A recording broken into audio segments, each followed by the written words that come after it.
We're live. Hey, hello everyone, and welcome to another special episode of Mormon Stories, a new little show that John and I are putting together called Mormon Questions on Air with John and Carah. Sometimes I like to call it with John and Care, but no one's calling me that Because it yet. rhymes. Because it rhymes. On the air with John and Carah. If you can think of a better name, Hurrah. you let me know. Today, as this kind of a special episode, we are going to be doing these kind of weekly episodes about what's in the Mormon news sphere and answering questions, kind of making this like a fun, interactive dialogue between me, John, and the live chat on Facebook and YouTube. And to kick off this new week, October 13th is today. Today is both Aaron's birthday, your My husband's birthday, and Margie's birthday. Is that like a celestial sign so. that we were meant to collaborate because like, our John, spouses share a birthday? Yeah, or is like, that just a random coincidence? That's so perfect because it's one of those days where I was like, I need to day off at 4 for my husband. And he's like, oh, because it's also Margie's birthday. So the only thing that we are doing working today is being with you fine folks. So the rest of the day we're taking off to be with our spouses for their birthday. So a lot of people on Instagram were messaging me about the church is reopening of the Mesa Temple, and that they kind of held a social media influencer kind of media day. And a lot of Mormon influencers, social media influencers were posting about it.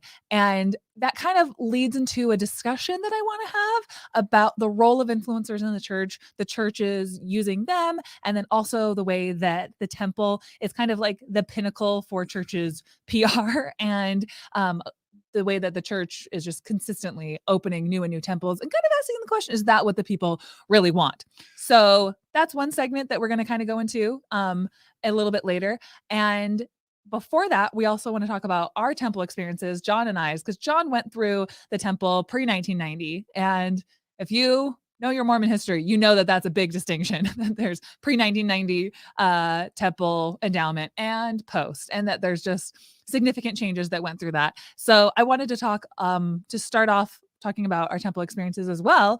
And then in the middle of this little dialogue, I have a very, very special guest. John, who am I bringing on? The Laura Schnell. Laura Schnell, maybe one of my favorite human beings ever. I don't know. Probably my favorite Mormon stories ever. We had Mark Osland last week, former seminary teacher in Utah County. His pal, Laura Schnell, also former seminary teacher, something's going on in Utah County, who also had a Mormon Stories interview. She's from Colombia, immigrated to the U.S. as a child, and became a seminary teacher, and came on and told her story, a really beautiful story, a 3-part story on Mormon Stories, back in September. So I'm excited to have her on. She'll come on in about a half an hour from now. So without further ado, should we kick it off? Yeah. And if I had to restate kind of what I thought of as we were planning for this episode, the question that came to my mind is, are Mormon temples a mockery of Jesus and the Book of Mormon? And that's kind of throwing down a little bit. And kind of that leads us to the disclaimer, which is like in Mormonism, you just don't talk about the temple. It's sacred, it's private, and it's considered like sacrilegious. I'm only excited because I have some rants later, but you're gonna have to wait till later because I have so many opinions on that.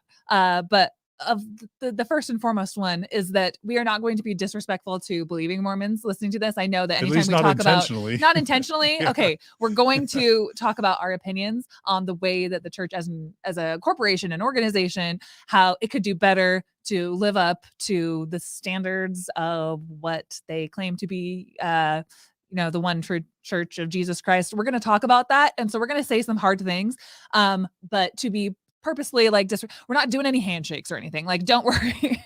And I also just want to make the clear distinction that from the get-go, that I understand that life is hard and people find spiritual fulfillment and meaning in a myriad of different things. And one of them are in Mormonism is going to the temple, doing work for the dead. And so if that's where people find their spiritual fulfillment, that's not something that I would demonize and I would mock. But I'm also we're going to walk a fine line today. And I want to put that up front, that also, as somebody who paid their tithing, who paid their dues, who went through the temple, I'm going to be talking about my experiences. And that's not something I feel that anyone should be able to. I wouldn't muzzle them. I'm not going to be muzzled and be completely restricted on the things that I want to talk about. Yeah. So informed consent. We are going to be talking about the temples today, and we think that that's healthy and important. And we think that by making the temples so secret and forbidding by forbidding conversations about it, I think progress is limited and a lot of harm is done. Yeah. So I definitely want to get into that. I have some rants prepared. yeah. So we're going to be talking about our experiences in the temple, and then we're going to be talking about the modern Mormon temple initiative and why we think there might be problems with it based on Jesus's standards and the Book of Mormon standards, not on ex-Mormon standards. Does that make sense? Yep. So we're kind of assessing the church by its own values, by its own claimed scripture and values, right? Right on.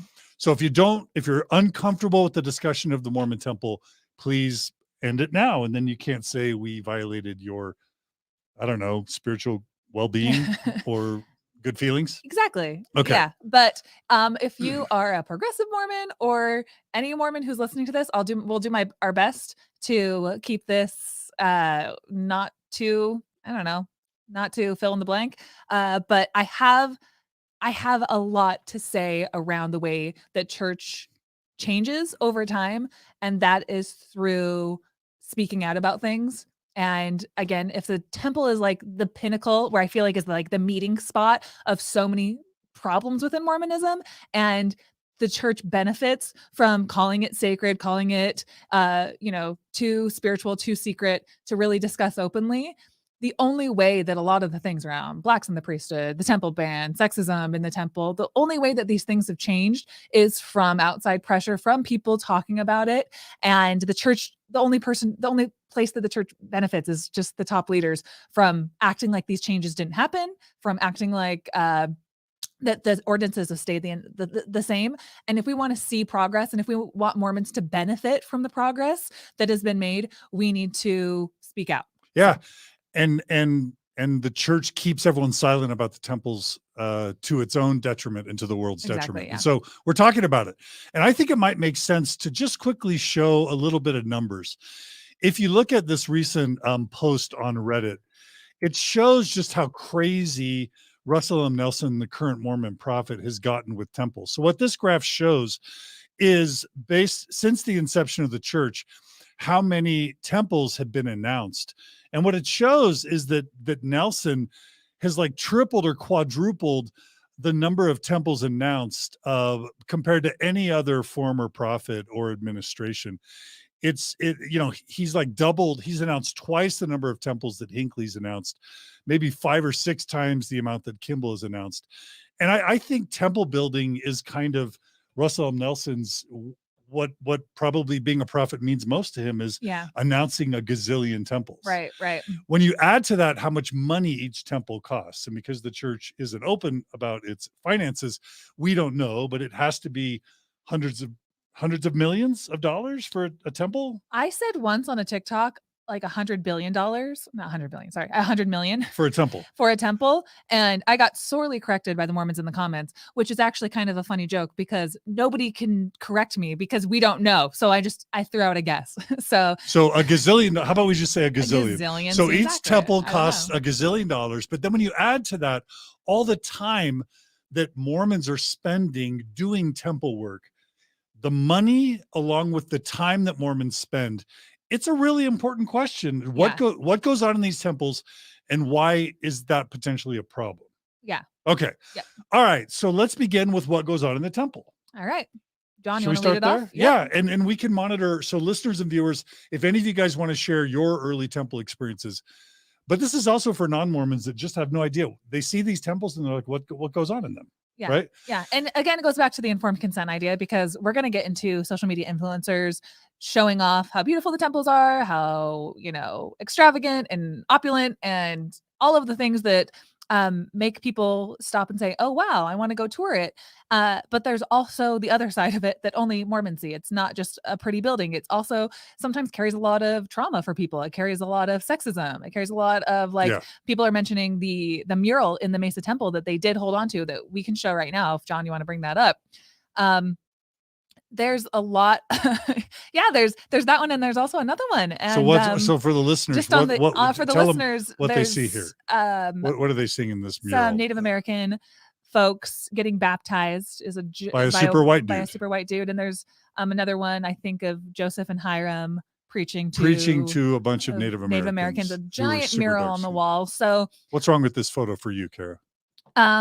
Well, the church got its founding off of kind of a white supremacist idea that there's no way that this civilization, these mound builders, there must be an explanation for how these Native Americans got here and how all this worked together. And it can only be that they used to be white, and now from their sinful ways, they have dark skin, and we white people need to bring them into the true gospel, get them baptized. These are the Lamanites from the Book of Mormon, and we need to call them to repentance, basically. So just co-opting an entire, civilization, couple, maybe 100, who knows how many Native American tribes that there are, South America, North America, all over, being told what their history is, and shoehorning in they're a new identity. So just that stuff is just part of the bigger conversation that I think we want to have about what the church's image is that they want to put forward and what the realistic Mormon experience is going through the temple. So I think, is it okay to say that, to begin with, the reason why we have Mormon temples, I mean, there's a lot of things. Some say that it had a lot to do with Joseph wanting to secretly practice polygamy and needing the secret kind of Masonic brotherhood or sisterhood to keep everything secret and to have this group of super secret insiders. But one of the core Mormon doctrines, I think, that drives temple work is just this idea that ordinances are required to get into heaven. So, for example, there's a ton of people so it starts with authority, that you have to have the right authority to start a church and to get baptized into the right church. And if you're baptized into the wrong church, you can't get to heaven. Right. And the wrong baptism doesn't get you there. Plus, you've got all these people that were never baptized into any church at all, who have lived over the past several millennia as humans. That's my problem. So billions of people that have lived on the earth or are living now have not gotten their baptism, have not gotten their temple marriage. And so they're not going to be able to enter into heaven and or the highest degree of heaven.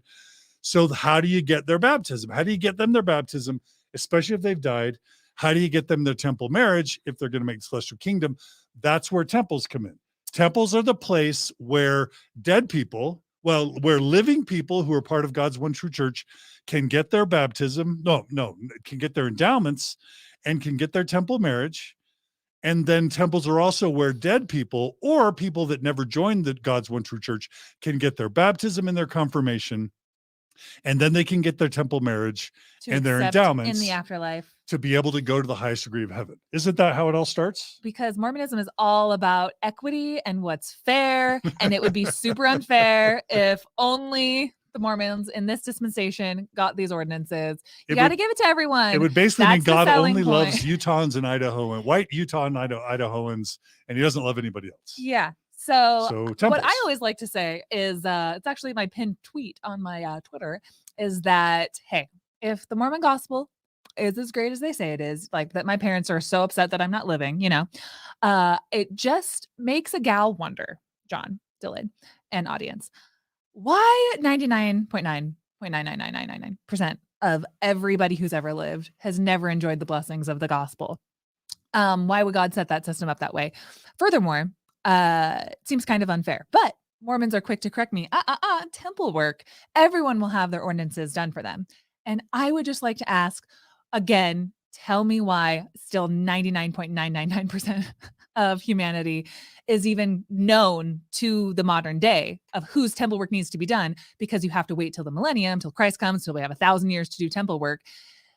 wouldn't it just make more sense to like be building soup kitchens and say, let's do temple work when the millennium, when we have all the names, when Jesus comes back, we'll do the temple work then. And yeah, but we're building the temples now. We're going to this like country club, kind of like us versus them. We get to go inside here, do some dunks for our ancestors. When just big picture to me, it seems like it is not moving the needle whatsoever on what humanity actually needs. So you're just jumping to the end of the episode right now. No, I haven't even begun to rant. Okay. But we are going to talk about our temple experiences, and then we need to bring on Laura Schnell to talk about influencers. Yeah. So everyone's got to have a Mormon baptism to make it to heaven. Everybody's got to have a Mormon temple marriage to make it to heaven. That's why we need temples. So the number one thing that happens in Mormon temples is baptisms for the dead. True? Yeah, I would say so. And Mormons start doing endowments. But Mormons start doing baptisms for the dead at age 12. Yeah. So you get all these youth that show up at Mormon temples, and that was my first Mormon temple experience. I'm at the time the closest Mormon temple was in Arizona. There were no temples in Texas yet. I lived in Texas. Wow. So we all got in these big buses as a youth group. And you went to Mesa? Drove to Mesa, this temple, and we did baptisms for the dead. So you dress up in white. You're 12, 13, 14 years old. You hopefully are worthy, and you get baptized. You stand in the temple font with these men. That's what I did. And a man will baptize you 10 or 15 times in a row for and on behalf of Jose, who is dead. And so you get a little piece of paper. It says Jose. It's got the name where they were born, the date when they were born, the date that they died. And you are baptized, and you say, John DeLynn, having been commissioned of Jesus Christ, I baptize you for and on behalf of Jose Alvarez, who is dead. And then somewhere in the spirit world, Jose has just been like waiting. And he's finally got his ticket. Somebody did his work for him. And now he's like, ding. But that's only like one of 4 ordinances that need to be done. Yeah. And as a youth, I just remember being told this is going to be the most spiritual thing that you'll ever experience. You may even see the spirit of one of the people you're getting baptized for as you come out of the water, but it's going to be the most spiritual and amazing thing. And what it really was just me getting dunked in a font several times. It was cold. What it really is? What is it? It's actually, ladies, what it actually is you turning around and having an entire, like the chapel with the window, seeing your wet butt crack, like with water, just like sucked to your, and then you're facing all of the men that are doing the ordinances with you. And then the woman hands you a towel, and you basically are naked, sopping wet in like, it's a wet t-shirt contest is what it is in the baptismal font. And you're like 12, 13, 14, and you were having a panic attack as you walk into the bathrooms. That's what it really is. That's what baptisms as a teenager kind of signify to me, which is just kind of like a clue, like a foreshadowing to the panic attacks to come. And it is. You're wet, you're cold, your clothes are see-through, everybody's gawking at you. And it is kind of weird. I learned growing up, prayers with vain repetitions aren't great. As a way to criticize the Catholic Church, I think, and they're kind of, the great and abominable church. Yeah, but it's just like, John DeLynn, I baptize you in the name on behalf of Jose Alvarez, who is dead. Psh, John DeLynn, I baptize you for on behalf of, Enrique Hidalgo. Psh, it felt weird, and it Matt said we laughed, but it was traumatizing. I will find a way to make our trauma a trauma bond and find joy in it. Go on. No, that's right. Okay, so that was my first experience in terms of baptisms for the dead. And every week in hundreds, dozens, if not over 100 Mormon temples across the globe, youth and adults are getting baptized for other people. And that's 2 separate parts of the temple. Like there are doors that say, if you're not endowed, like an adult who's gone through and taken out your endowments, you can't even go past this door. So the experience that youth have in the temple is one completely separate from the endowed members. And I remember when I was going through the temple when I was 19, I went through December 13th, 2008. And my mom gave me a little bit of an idea about what I would be wearing, and she laid it out on our bed beforehand. And I still was really confused. Like, I'd be wearing this clothes. I was like, somebody will be wearing this. She was trying to prep me.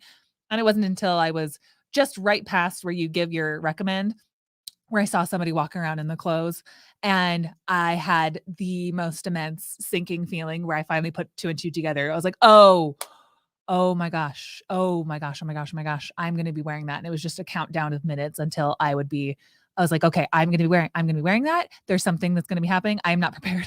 I'm not prepared for what's going to happen. And it kept getting kind of more and more uncomfortable. It's the nicest word I can think of. So Catherine's got a great comment. Catherine writes, they told my girls to stop wearing underwear and bras under the baptismal clothes to be sure they showed up when the jumper got wet. That was unacceptable.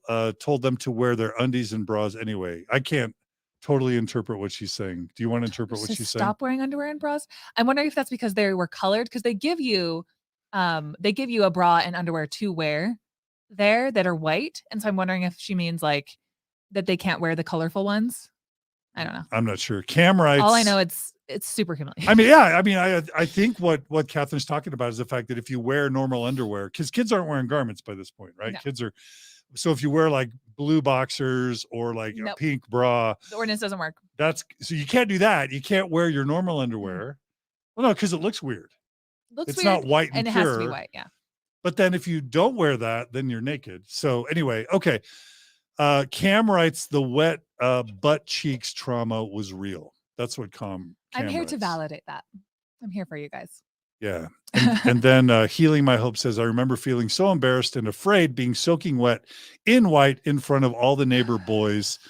Didn't feel the spirit or safe. Right. So isn't there a thing about kind of menstrual cycles and being a teenage girl in the temple baptisms for the dead? Do they even try and regulate that? I think you would just say that you're sick and you wouldn't make it. I think if you knew you were on your period, you would just be like, that's not for me today. Sorry, Young Women's Group. But John, somebody was asking about what the difference was between before 1990 and afterwards. And so, okay, you want to jump to the endowment? Let's jump into that. So that baptisms for the dead is one thing. The other is your endowment. So the endowment is basically this. So Joseph Smith was a Mason. He learned about the sacred Masonic temple ritual. He decided to import that into the Mormon temple experience. And over time, they made the Mormon version of the Masonic temple endowment a movie. And so what you do is you start out with the washings and anointings. And the way that I went through the washings and anointings was kind of weird and creepy. So I would, so you start out with this shield. It was like a poncho. It was like completely open on the sides, silky poncho that just had a hole for your head. And then it was like a silky sheet in front and a silky sheet in back and totally open on the sides. You're 1,000% butt naked. And you go through this ritual called the washings and anointings, where these super old people will take this oil and they basically dip a little bit of the oil and they consecrate your forehead, they consecrate your breasts, they consecrate your loins, and they're basically putting oil on different parts of your body and anointing you with a little prayer. And if you're okay with being naked and being touched, it's really spiritual. Yeah. I'm half kidding, I'm half serious, because I was a little bit more clothed when I went through, but it actually was my favorite part because it's very quiet and dark and meditative. And for me, it felt super weird to be naked. But being naked and being touched, you're touched like right outside your groin, right? Like, yeah, they're like touching you nakedly on your groin area with oil, and it's weird. And there's a reason why they closed up. They at some point sewed up the sides of the poncho, right? Yeah. When you went through, were you naked on the sides? I feel like I was wearing my garments, maybe. I don't know. And then at some point, they just change it to where they're anointing your head and they don't anoint actual parts of your body. They just touch the outside of the poncho.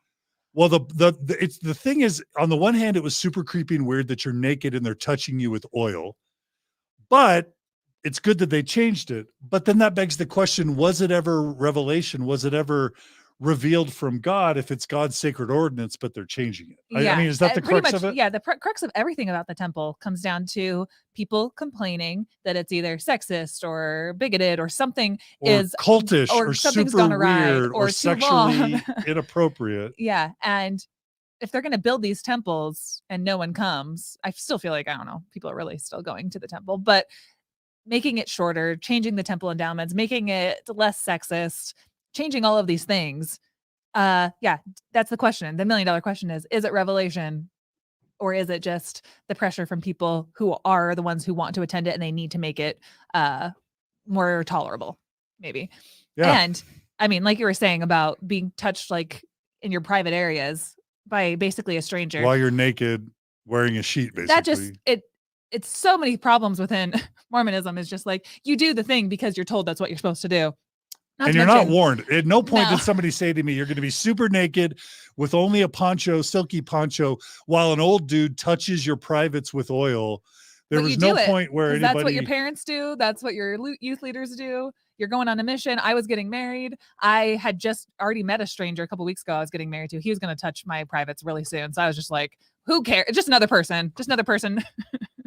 It's like, that's just the way that it goes in Mormonism sometimes. What are you going to do? Yeah. Lack of informed consent. And then... And cult-like activity. Honestly, I mean, that's anyone who went through it felt like it. But you're told, oh, well, that's super spiritual. That's like you say, the pinnacle of Mormon spirituality. And I want to say that there's a lot of conditioning that goes into that you're told that that's the pinnacle of Mormon spirituality. And so if you feel that, cool, great. I don't take that away from you. If you actually did. Who does? Yeah. But there are people who have. I have asked, or like when we go to Thrive retreats or different retreats, I asked people during my speech at Especially for Truth who had a good temple experience. And at least 5 women stood up. And it's like, okay, I don't want to take away if that was a good, monumental time in your life.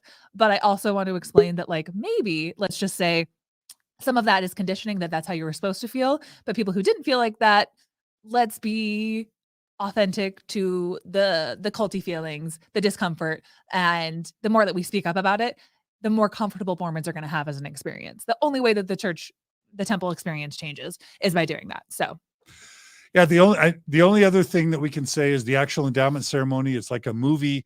They show Adam and Eve. They show the creation experience. They show a lot of planets. They show animals. They show lava.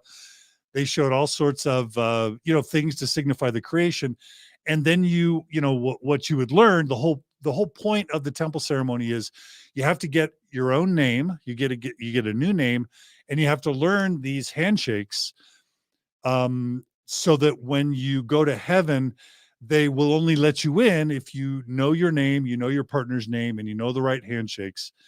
You make a set of covenants, and then I was given these penalties where you're threatened if you divulge the signs and the tokens.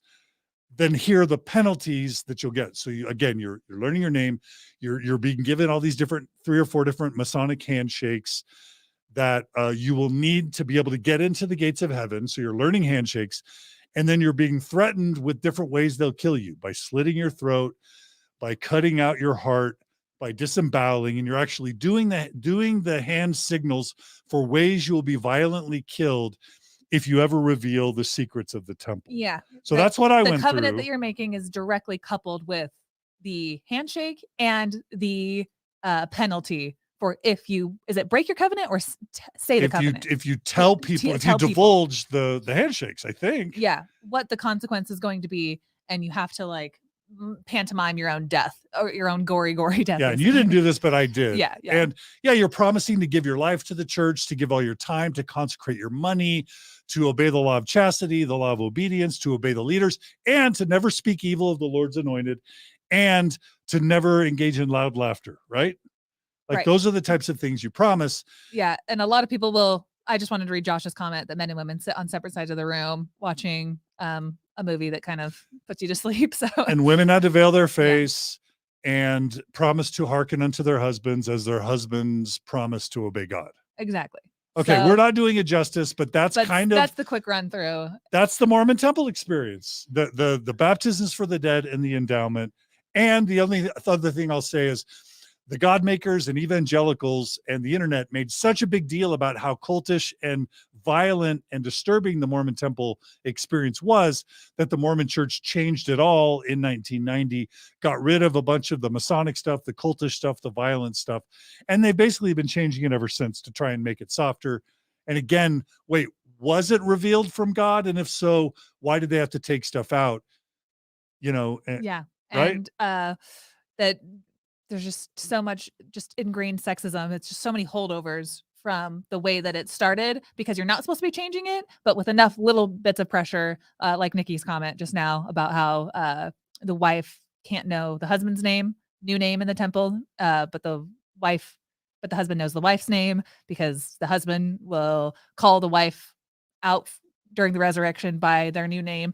Just so much baked in, like patriarchy, and the church will make small changes over time to correct for those things. But the more that we just acknowledge it, this is kind of what this podcast is doing today. I want to talk, and then we're going to get into talking about the way that the church utilizes influencers, Mormon influencers on Instagram, to show this really kind of like put together pretty face of the church. And there's a few different topics that we want to get into. So now, skipping forward, because we want to bring Laura on. Skipping forward now, the Mesa Temple has been rebuilt, I guess renovated, just like the Salt Lake Temple is being renovated now. There's a massive commercial redevelopment around the Mesa City Temple where businesses are being built, probably luxury condos, other business City Creek, investments. Something. They stay on brand. City Creek reserves. And the church is doing a social media campaign today to announce it. And they're partnering with a bunch of faithful Mormon social media influencers to help promote it. Right. And you wanted to bring on Laura Schnell to give her opinion about the social media influencers. So I reached out on my Instagram and I said, hey, everyone, because so many people are actually messaging me about this. I didn't know anything about it until quite a few people were sending me different Instagram influencers in the Mormon sphere about this. And it leads into a bigger discussion that we're going to have. And one of the people who did reach out to me is my good friend, Laura Schnell. And let's bring her on right now. And she has some good takes. Hey, Laura. Laura Schnell. Hey, can you hear me? Yeah, what a treat to have you on back on Mormon Stories. Hey, I'll do anything for Carah, honestly. That's what I want to hear. That's legit. Seriously. So, okay, when you sent this out on Instagram, I was like, hey, okay, I have some thoughts. Obviously, take them for what they're worth, whatever. But a distinction I think is important, and you can add or take away or whatever, is there are Mormon influencers, and then there are influencers who are Mormon. And I think that's Joseph Smith behind me, by the way. I think, because I live with my parents, but anyway, I think that's important because one is somebody who, first of all, influencers, this is a lot of them, their livelihood. This is how they make money. This is how they feed their families. This is how they, whatever, right? And they happen to be Mormon, and the church is kind of like a side note and a comma and whatever. But then there are Mormon influencers whose sole job is to make sure that they're just invested in preserving the image as wholesome and happy and productive. And that's where, when I heard, when you told me about the Mesa Mormon Temple and inviting influencers, I'm just like, it's just, how many more facades can you throw on? Right. How many, honestly? And it kind of blows my mind, like, hey, not only here, parade our perfectness and our, perfection, I think is the word, and our, beauty also, because there's so much in looks, and talk about being genuine too and being honest. And anyway, I'm rambling. You can tell me what were you thought? Yeah, it sounds like you're saying that the church is profiting off of not only just the put together aspect of their temples look so opulent and beautiful, but then just tying right into that. It's just so on brand for the church to want people whose entire livelihood is being put together, and just it feels very fake and not a representation of like the messiness of the gospel. Not at all. Yeah, absolutely. And also like playing on the fact that you have people who just want profits all the time, right? We know we not only want like the old man prophet, we also want a cool, hip prophet who shops at Albion Fit, and who, we also want that. And these people become other people's prophets and their idols. And I think the church understands and knows that. I really do. And that's why they invite these people, because it looks cool and it looks good, and because of the likes. And we're going to get into that in a second about just the way that, no shade on people who make their living doing whatever. Life is hard. And a lot of, especially in a Mormon sphere, you don't go to school for 12 years to have like a high earning degree. And so a lot of people make their money through, Mormon mommy bloggers doing different, side hustles with their Instagram account. No shade on that whatsoever. But it just feels very weird when there is just this very fake tie-in between selling things, having your life put together, putting together a very pretty, happy image out there to the world. And the church, like you said, knowing that that's the way that you bring more followers, you bring more people in, you get people to come to the open houses, you get people more interested in the church for what seems like a facade. Yeah. And my sister's actually an influencer. So I have like a spot of compassion. And she always tells me, she's like, this is hard. Like you have to look good all the time. And then PR boxes are called PR boxes, which I think the temple should be called a big, huge PR box that you get sent in the mail. Because she gets these boxes and she's like, okay, I have to, like photograph them and I have to make sure that they look nice and then I have to put them on Instagram. Essentially, making sure that she's like, I love this stuff, and usually she does. But I remember one time she was like complaining to her friend. She's like, oh, this one didn't get that many likes. My post didn't get that many likes. And her friend's like, well, because you weren't wearing makeup, because you weren't ready. You didn't look good enough. And so the fact that you would send this huge PR box and be like, okay, now make us look good. There you go. Yeah. Yeah. Yeah. Josh was asking, what about priestcrafts? Do you have any opinions on that? The way that priestcrafts tie in with all of this? Laura, can you tell our listeners what the Book of Mormon says about priestcraft, what it is, and what the Book of Mormon says about it? Do you remember? Oh, I blocked so many things, John. So I think priestcraft in the Book of Mormon is basically people making money in association with their religion or with their church. Right.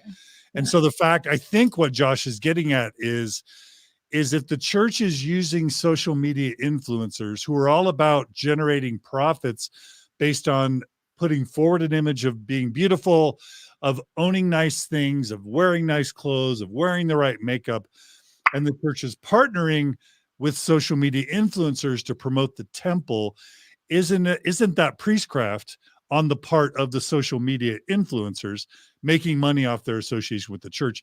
And then isn't the church encouraging priestcraft? Do I get that right? Yeah, I would ding, ding, ding. I would say yes. Yeah. So, which is interesting because I was just looking at the Instagram page for the open house. I think I left them on the counter in the kitchen. Sorry. And I saw that it was like, okay, here's what to do with bringing people to the open house. Number 1, pray to know who to invite. And I was like, really? Pray to know who you should invite. Why? Why is that being put on as like but you normal peasants, you should pray to invite your friends, but we will invite the big guys. We'll invite the pretty people. We'll invite the plastics, It's I was just reading and I was like, this doesn't make, well, it makes sense, but. I mean, if I'm putting on my church hat, Laura Schnell, I'm thinking that in the church's mind, it's like, we're building these gazillion-dollar temples. They're super beautiful inside. All the non-Mormons want to know what goes on in there. We don't like the rumors that we're a super cult and that weird things go on in there. So these open houses after a temple's been renovated are this amazing experience for Mormons to get their neighbors, to invite people from work to come to the temple, see how gorgeous it is, see how rich of a building we can build. And hopefully by taking them through an open house, then they'll feel the warm fuzzies, they'll feel the spirit, they'll be moved upon and maybe want to join the church. And so the church is saying, pray about what neighbors or coworkers you can invite to the open house, because maybe we'll bring some of them to Jesus. Is that the idea, Laura? Yeah, that sounds like a great idea. And actually, something else about influencers is that they're normal because they're cool, right? They're not wearing prairie dresses and churning butter. They're like the cool Mormons who are normal, who shop at Costco. And so you want that look also. I was actually reading one of their blogs, and she was like, I'm tired of being like, of the world calling us weird. We're normal. And I'm like, but then you love being peculiar. So You know what I'm saying?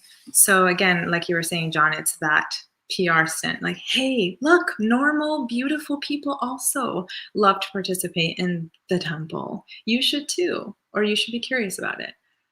And the number one response that I had when I reached out to people on Instagram about what people think about Mormon influencers is that this is not me saying this, but Laura, you can tell me your thoughts on it. I had a lot of DMs of people saying they're hypocrites.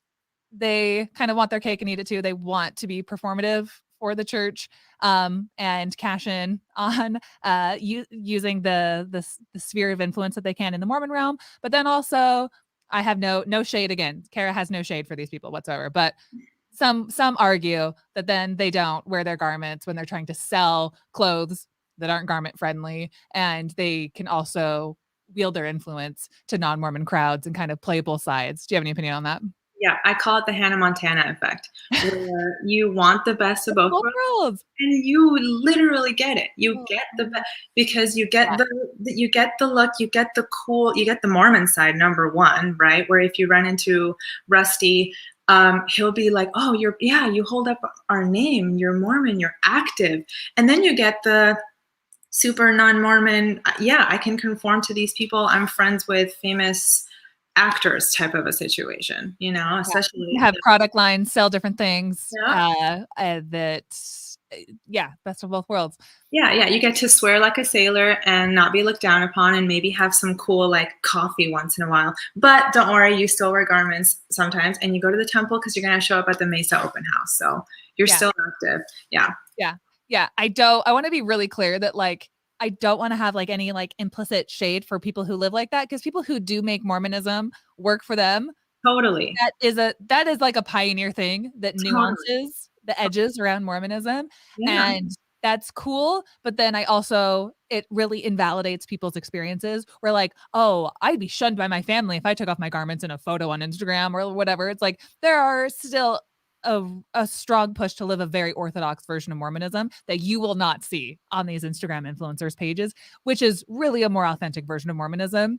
But the more that we can nuance what's acceptable and stop judging people for when they choose to wear their garments or what they choose to do, that's the area that I think we all want to go in.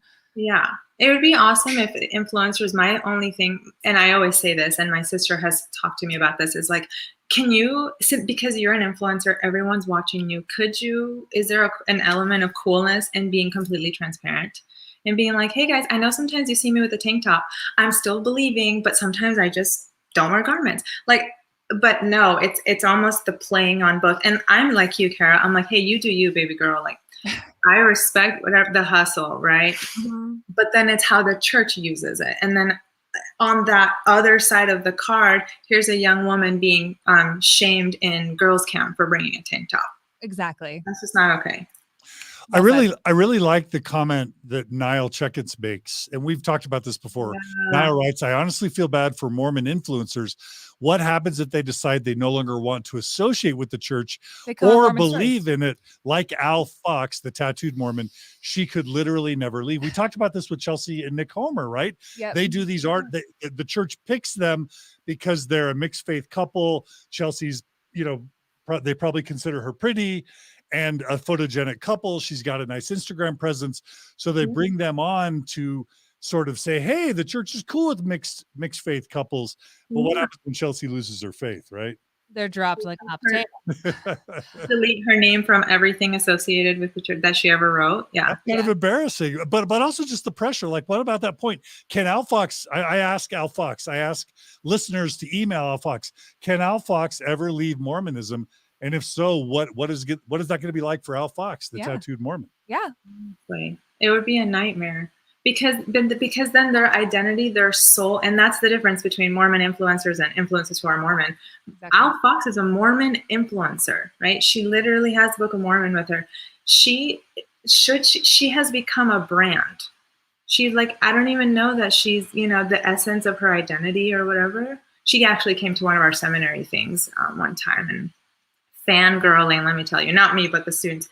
But she couldn't leave. That's sad that she's a brand now. She's literally a sticker on a PR box. And that would be so sad, if she had a faith crisis and couldn't. I mean, she Yeah. could, but I understand. So I appreciate that comment too. Yeah, and I want if let's take Al Fox for example. If somebody like her was truly like Al, if that's where your faith is and this is where you find your purpose and your meaning and all of that drive, that's cool. But it's so conflated with your finances now when your family's living and people looking up to you that I don't know if anyone I just don't think that it's really even moral to prop up somebody.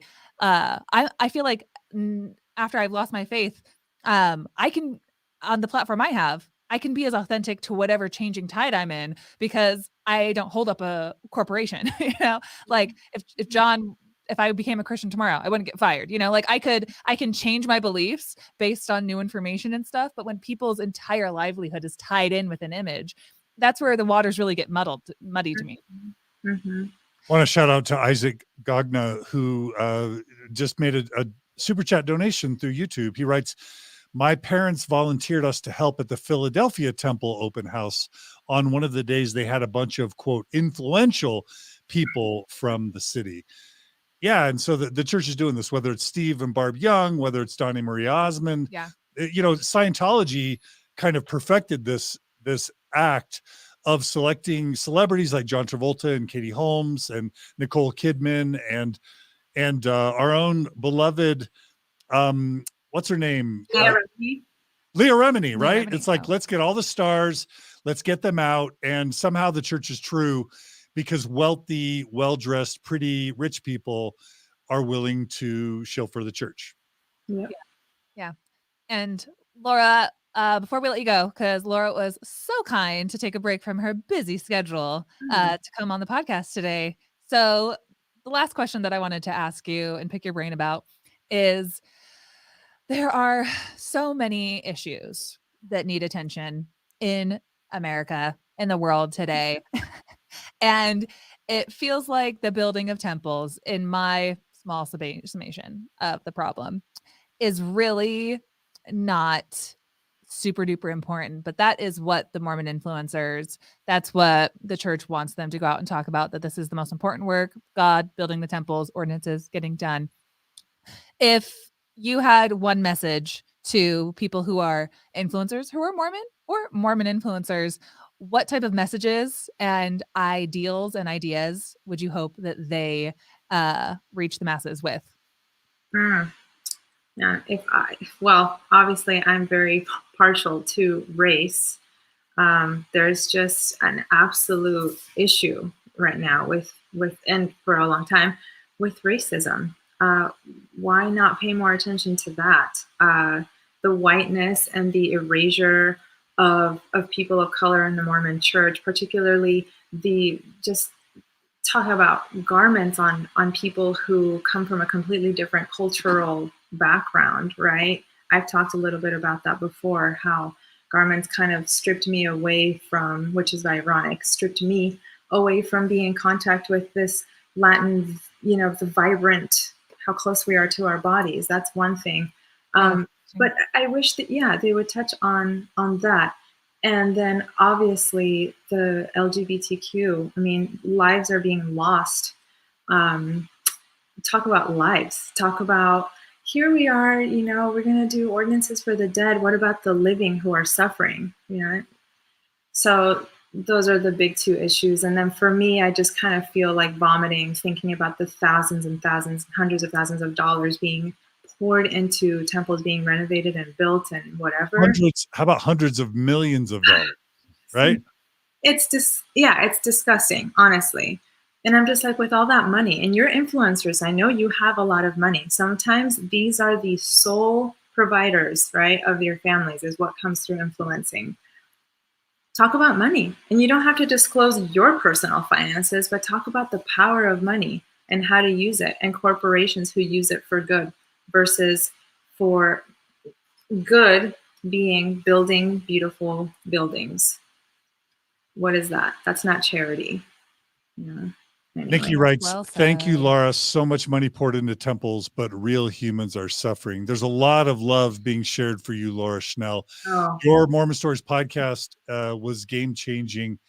Your participation at Thrive for Women was game-changing. And you're just super loved and appreciated. Yeah, that's why I call one of my greatest blessings is Laura Schnell and I are friends. Hey, we are. But really, though, it's just not. Yeah. One thing I wanted to share was one time my Mark and I were talking about Kobe Bryant. He loves Kobe Bryant. And I said, hey, would you ever wait in line to meet Kobe Bryant? And he was like, no. And I was like, dude, yes, you would. It's Kobe fucking Bryant. Like, you would wait in line to meet him. And he's like, no, I wouldn't. You know why? Because Kobe Bryant wouldn't wait in line to meet me. And I was like, what? Of course he wouldn't. You're a nobody. He's like, exactly. I only want to be around people who want to be around me. And so I want to tell like the peasants like me and the normals, you know, and the influencers like, hey, we're all on the same plane. There is no need to separate each other. And I hate this whole like putting people above each other in that superiority complex. Anyway, thank you for having me on. We adore you, Laura. Thanks for coming on Mormon Stories. See you guys. Okay. Bye. All right, we'll see you soon. Come back again, okay? Okay. Have a good Thanks, day at Laura. work. See ya. Yeah. All right, Carah. So we've got a great audience and we're 50 minutes in, and it was so great to have Laura. Thanks for setting that up. Yes. Thanks again, girl. Woo. That was we wrangled Mark in last week, like right as we were about to start. I wrangled Laura in literally 6 minutes before we were about to start. So thanks, Laura. She literally had to go back to work at 2 p.m., which it is right now. And we want to thank everyone for your yeah. flexibility. Like Carah and I are just figuring out what we want these live streams to be, how to organize them, how much to fit in, and how much time. We want to get lots of comments and interaction from you guys. So thanks for your patience as we figure this out. We're not done. I just wanted to say thanks. We're loving this and we're figuring it out. So thanks for your patience. Yeah. So I'm glad Laura came on, and I wanted to reiterate a couple of the things that she spoke about, and we're going to get into more a little bit here about what this money could be used for. Is it even congruent with the things that the church teaches? Sometimes to do with what Jesus taught, what the Book of Mormon says, and so we're going to get more into talking about how all of these things intertwine with one another. Okay. So that's part one. So part one was basically talking about what you do in the temple. And then we spent a little bit of time with Laura and social media influencers. I guess I want to say this. As you and I are preparing, Carah, I had this thought, like, who is it for post-Mormons to even be commenting on what the Mormon church does and what its faithful members do in what many would argue is their most sacred ordinance? And that's where you and I came up with this idea of the harm that potentially there's a hypocrisy going on, and there's harm that's going on. And so that's what I think we should turn our attention to now. Yeah. And we've touched on it a bit over the last 40 minutes, but now we're going to just dive in directly. So I want to address why we're even, well, let's jump in to address why we're even talking about this. Okay. So what I think, just to back up a tiny bit. So a decade or two ago, they renovated the Ogden Temple. And my understanding is that's the first time they took a temple renovation and decided to renovate the downtown, significant parts of the downtown, in conjunction with the temple renovation. So it's basically something like buy up all the property around it, plan commercial housing, plan malls, and renovate the temple, and have it be a combination spiritual slash commercial venture. So that's what they did with Ogden. And then City Creek Mall in downtown Salt Lake City was the next iteration. And all of our listeners know that this was like a $2+ billion commercial venture, where it wasn't just, pretty up the areas surrounding the temple. It's build high-rise luxury condos. It's build an entire commercial shopping mall, and lots of real estate speculation and business investment to the tune of a couple $2 billion. Of what they said would have no tithing money spent, which we know is now not the case. Yeah, promises to all the members, don't worry, we're not using any tithing money on this stuff. Yeah. And yet we know they were. Right. And that's what this new Mesa, so if we go to kind of the announcement, Let's just start with, do you want to do a quick reaction video to this temple and just kind of this short little video? Sure. Is that too much? Yeah. Do you want to keep the sound kind of down maybe? Okay. So we've got this, Mesa, Arizona Temple Day video, and let's just kind of give listeners a sense for what's going on. The temple has been the heart of our downtown for almost 100 years. So here's the temple. It's showing this opulent, $1 million chandeliers, $1 million baptismal 3 years of fonts. major renovation, the Mesa, Arizona Temple opens to the public. We expect over the next 5 weeks, hundreds of thousands of friends of the church to come through the temple and have the privilege of having this open house. La Casa del Señor. Senior leaders of the Church of Jesus Christ of Latter-day Saints met with the media, including Hispanic I want you to pause it for a journalists and second. social Okay. media Pause it. influencers. Okay. Pause. Does anyone know who that is? Who are you talking about? That one and that one. Does anyone know who that is? So Because I recognized I'm that showing it person up. by their haircut with a mask on. So there's a couple there, a blonde couple and a guy with kind of blondish hair. Tell us who that is. That is Ari and is it Lauren or Laura? I think it's Lauren. Yeah. Ari and Lauren from The Bachelor. Okay, so And let me I don't pull know up. what their connection is with Mormonism. I was trying to figure it out. I went on The Bachelor's Reddit page. I have no idea what their connection is with Mormonism. I sent you some of the links if you have it, John. But So these are those are big time influencers. If you were The Bachelor, Ari, I don't know why they were there, but they posted about it on their Instagram. So here's the link. And okay, there we go. Okay, Yeah, so do you wanna show those there's a pictures? photo of. Tell us who these are again. So there's a TV show. Ari was The Bachelor a couple years ago, Okay. and I think he's made a couple babies with his wifey there. Okay, so those are two people from The Bachelor. Did they win? Did one of them win? Was this? It's complicated. I don't want to go into the entire Bachelor history. Okay. Ari was kind of a D-bag and picked a different girl and then undid it and then decided to pick her, and now they're happy and live in have a bunch of babies together. So they But live in anyway, Arizona, right? and the church basically said, and they're not Mormon. Is that what you're saying? I don't think they are. Maybe his wife has some ties to Mormonism. I was trying to get to the bottom of it. I have no idea. All I know is that they have a huge social media following, and which begs the question, is the church paying people like them to come out? Because brands all the time, they pay tons of money to have, sponsored featured ads and promotions and things on major social media influencers, Instagram stories and pages, right? So it begs the question to me, how did the temple open house, did they get promoted for free out of the goodness of Ari? No. and Laura's I'm heart? telling you what Or- had to have happened. The church the church PR sat around and said, who are some local influential people that we can pay to come to our event as like star power, kind of like a red carpet thing? Exactly. Yeah. And then blog or post about it on social media, and then we'll pay them. And what's interesting about that is, number one, that they pick people from The Bachelor, because does The Bachelor represent Church of Jesus Christ of Latter-day Saints values in any way?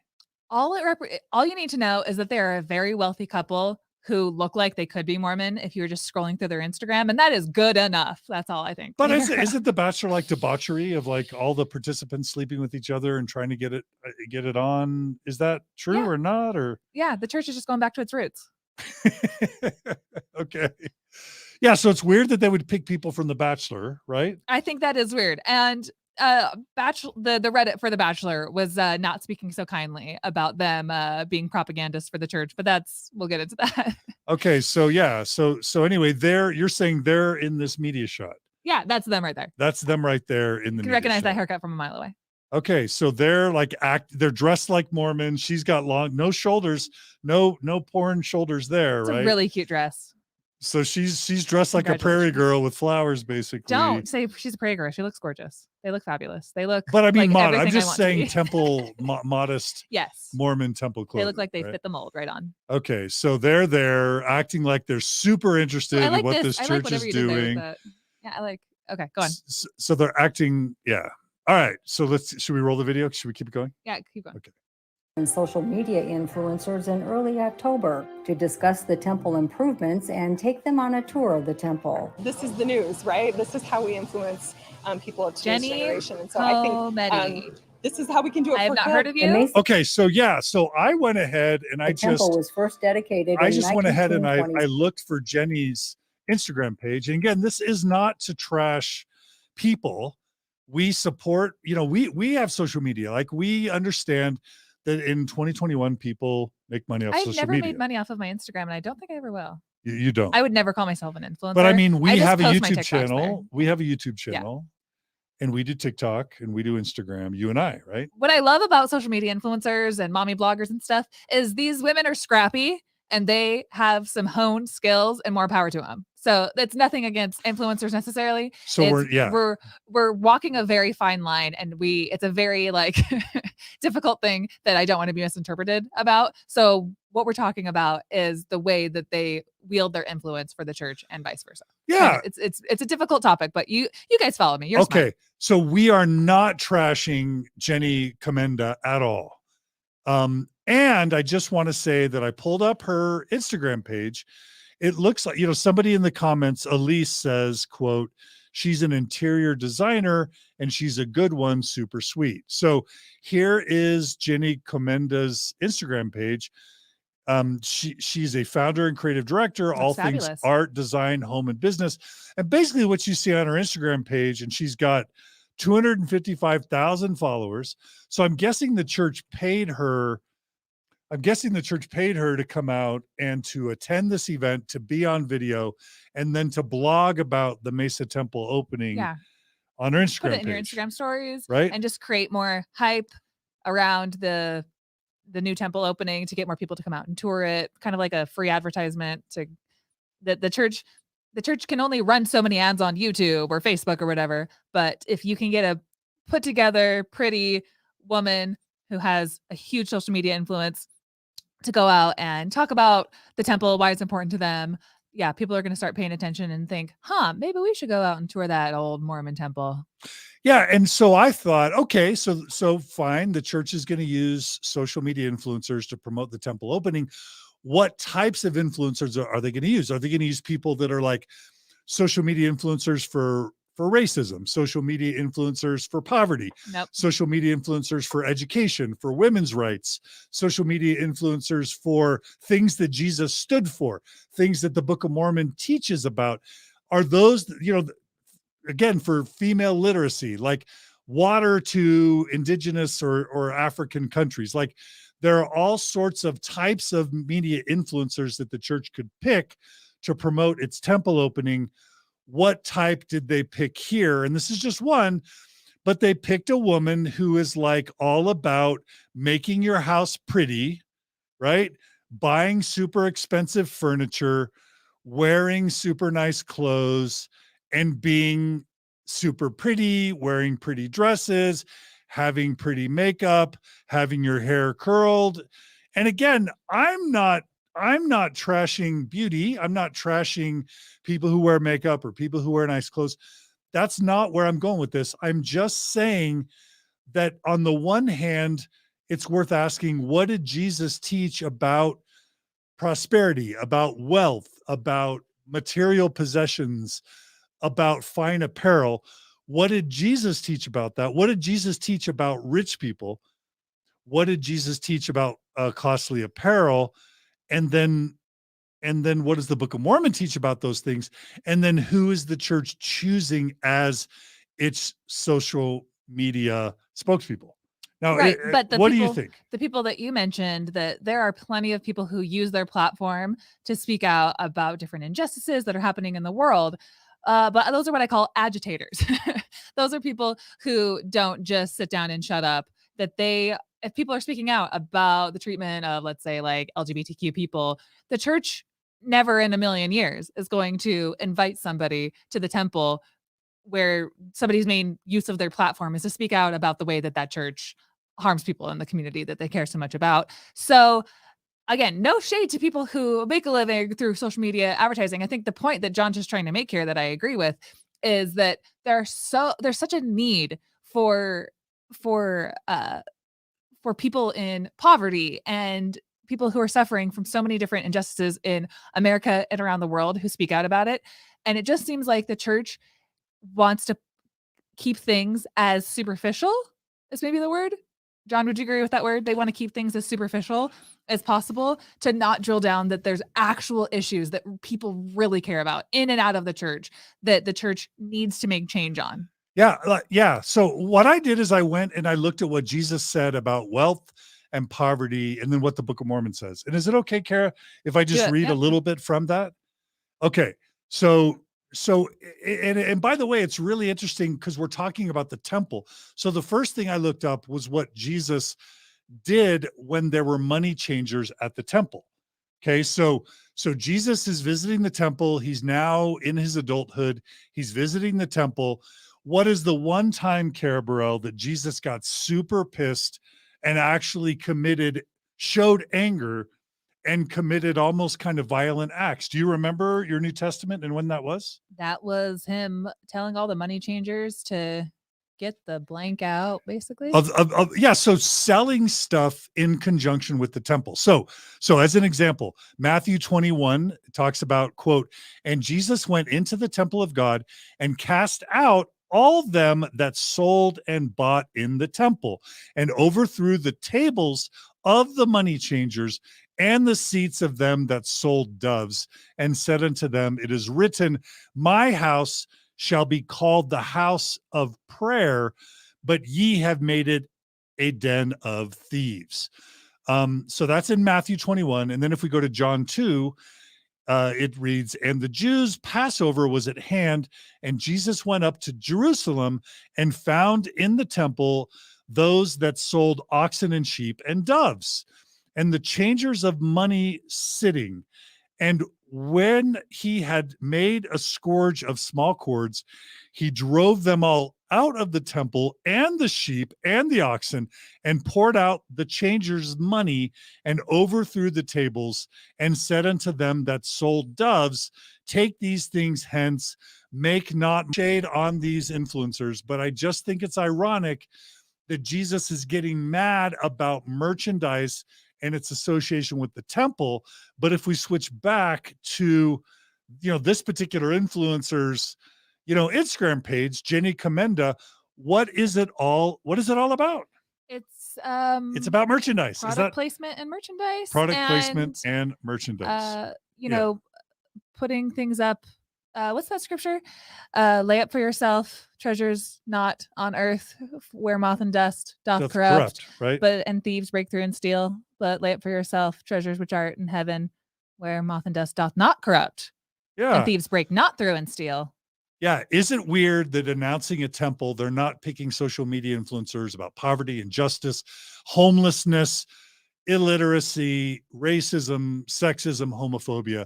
They're picking people that are about selling makeup and hair and clothes and furniture. Is that ironic? Yeah. Is it weird? I just highlighted a comment earlier that we can put this into the next jumping off point, is that somebody wrote, that I highlighted on screen, that Mormons worship capitalism, groundbreaking, that there's so much with modern American Christianity is just intertwined with the prosperity gospel, that the better you're doing, the more that you're showing off the wealth that you've accumulated, the more that you've been blessed, that just equates to righteousness. And people are going to take interest in why your house looks so good, why you look so put together. It's because you've been blessed, because you're part of the one and true church, because Christ is smiling down upon you. How can I get with that?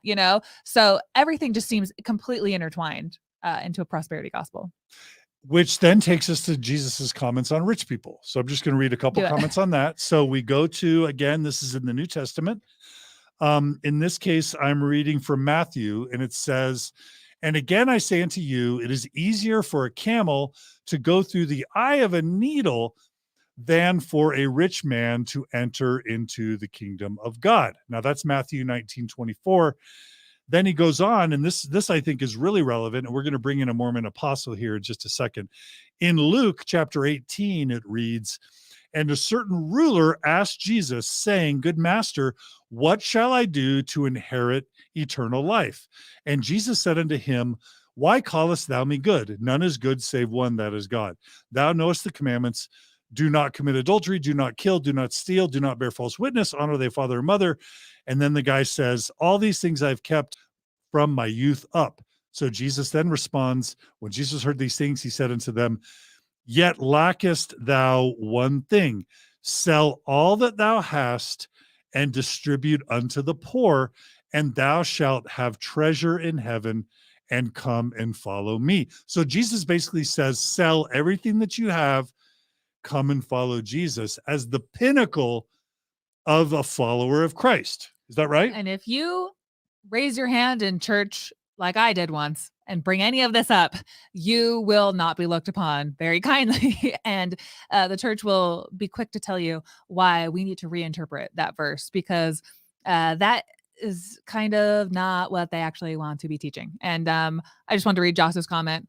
All the materialism, no wonder Utah has a high number of plastic surgeries performed. I think it's second only to Los Angeles outside of LA.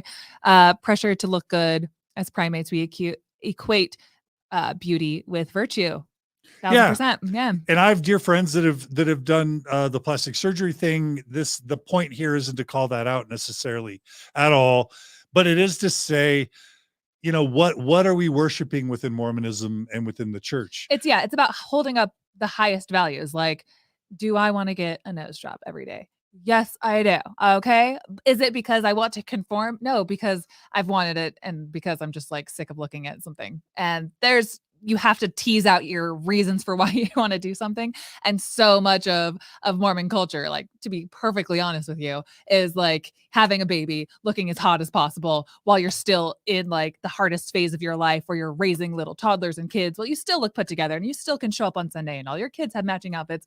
And it's so performative and it's so exhausting. And so those are some of the first like red flags. The first things before I had any of my faith crisis was to realize like people still prop up these influencers who are doing these things. I had them in my ward. And I was like, this isn't real. This doesn't feel authentic. I don't feel the spirit when I'm at church, when I'm trying to like live up to this like fake standard of always having the cutest dresses and my hair done and my kids. There's just such a performative nature to church. And I never felt like a church that doesn't call out this culture is possibly of Christ. Like, I could not remedy those two things in my mind. Yeah. That was one of my first red flags. Like one of my first big, like, no matter what the other truth claims of the church were, I was like, why isn't this culture being called out more? This performative culture.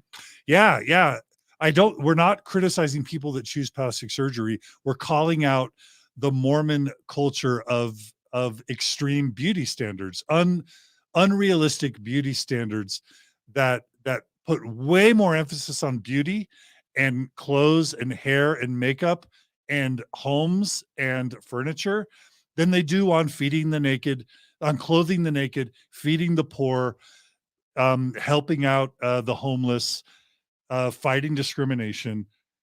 I think what we're saying, Carah, is that the church's choice to team with with appearance-based social media influencers is in a way showing that the church prioritizes Exactly beauty standards and materialism and consumerism over what Christ really stood for, which is fighting for the poor and the marginalized and the discriminated against. Am I right? Exactly. And just to like circle back to the point I was making before that is like, that's the Christ that I wanted to worship, that I wanted other people within the church to care about. And then you go and you look at what the church actually cares about, and it's inviting these types of social media influencers. And it just felt like this disconnect between the type of God that I wanted to worship within Mormonism and the type that the church leaders want to propagate.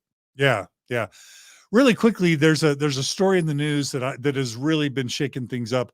So one of the members of the Quorum of the 12 Apostles. So again, in Mormonism, Carah, tell me if I'm wrong, the 12 apostles are like the literal 12 apostles that follow Jesus around. They're supposed to be special witnesses of Christ.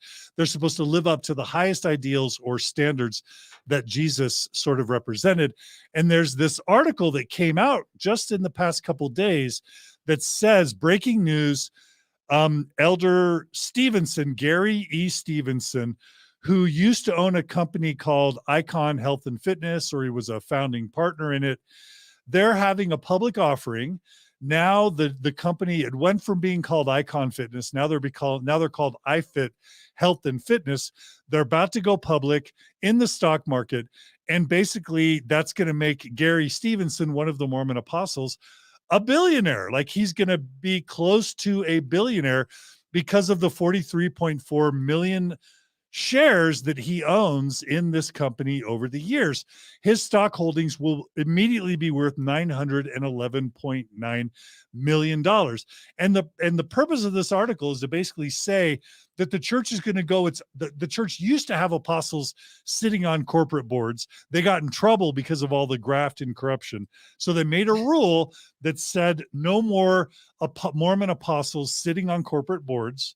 So they got all the apostles and First Presidency members off of corporate boards. But they decided to announce that they're going to make an exception to their rule. Gary Stevenson is going to get to remain on the board of the company that he helped found. He's going to become a billionaire while a follower of Jesus Christ.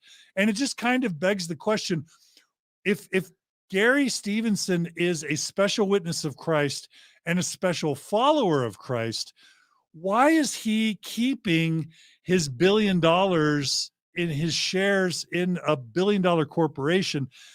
Why isn't he following Jesus's own admonition to sell all he has, to forego the world, and to give all that money to serve the poor? Am I making? Is that fair? Is it even fair to ask? Great question. Is it fair to ask? That's a completely fair question to ask, because when I was Mormon, I wanted to believe that, Christ is the head of the church, just in the old times, the way that it was organized then. And I thought of the 12 apostles as the same type of like ragtag group of apostles that, scorned by men, and, that they were barely literate or illiterate, and tax collectors, and God went off and he sought people to follow him, to be his disciples that were the despised of society, because Christ, he turned. That's how I think of the apostles. But it's completely different in a church that is technically a corporation now. That no shade and people making a lot of money, but when you call yourself an apostle, special witness of Jesus Christ, it feels like there's a huge conflict, like John said. Yeah. If you're a special witness of Christ, why are you a billionaire? Why aren't you giving all your money to the poor? And why is the church if the church is going to make any exceptions, why is it making exceptions for billionaires to remain on corporate boards for their special witnesses of Christ? Okay, sorry, you're going to read that. No, there's one viewer that writes Icon, and this is, of the former name of the company that's now iFit. And this is just one person's experience. He writes, Icon is a horrible, terrible company to work for. I used to hire for them at the staffing agency I worked for. They hired entry-level positions at $9 an hour in 2019. He's becoming a billionaire on the backs of employees he can't pay a living wage to. And that's really interesting, because so many companies go to Cache Valley. Color me surprised. Intentionally, because in Cache Valley, they pay people minimum wage. They pay them super low. And Icon, they actually manufacture fitness equipment in Cache Valley. And, I'm sure there have been people that have worked for these companies that have had good experiences. But I do think in some ways it's kind of low wage labor, and he's become a billionaire off of not even giving people health insurance or affordable health care or a livable wage. Yeah, that if you are trading in, let's say, 40 hours a week, and you still can't afford health care, you can't actually afford the things that need to sustain you as a human being, while the top leaders of the company are not only apostles and using their platform and power as a special disciple of Jesus Christ for the LDS Church, while also raking in cash, hand over fist, billions of dollars. It makes you wonder what the church means when they call themselves special witnesses of Christ. What about Christ are they witnessing? I'm just thinking of there are cherry-picked like lanes that people like Joel Osteen, there's a certain lane of Christianity and Mormonism that if you can create the type of God you want to create in your head and worship that God who cares about the things that you care about. And if you start with the idea that like opulence is good, having fine apparel is good, you can find a way to shoehorn in certain scriptures to meet that criteria of what the God you worship believes in. And unfortunately, like you're talking about with this particular Elder Stevenson here, right? you will find a way to say, well, God would not keep somebody in a position of power unless that's the way that he wants things. So this must be correct. And so you're going to find motivated reasoning, in my opinion, to like keep up your appearances and the things that, it's comfortable. It's fine. It's fun to live in like opulent, like extravagant homes and have the finest clothes and stuff. It just depends on how much people are going to take you seriously, that you are actually a believer in the things that you say that you believe. Yeah, we're getting Christ. some great comments coming in. So Corinne writes, underpaying employees and inflating CEO pay, truly an American religion. So that's coming at the standpoint of, we need to pay, workers more. But there's also some criticism. So Sean writes, he could have outsourced it all. Basically he could have sent the jobs to Mexico or China. Not a fan of the guy, but give some credit for the jobs he created. And that's a fair point. Like, entrepreneurs, owners of businesses do create jobs. And so, I've had these talks with my kids because I grew up in this environment of like, capitalism is amazing, free markets are amazing, pro business. My kids, on the other hand, they pretty much detest capitalism. For them, capitalism is like their F word equivalent. Yeah. Jeffrey Bezos is their, Satan. Great Satan. Yeah. Basically. And they basically say capitalism is evil. Can it be that it's not capitalism is everything, or that capitalism is evil, but we find some middle ground where executives make reasonable pay for their investment, right?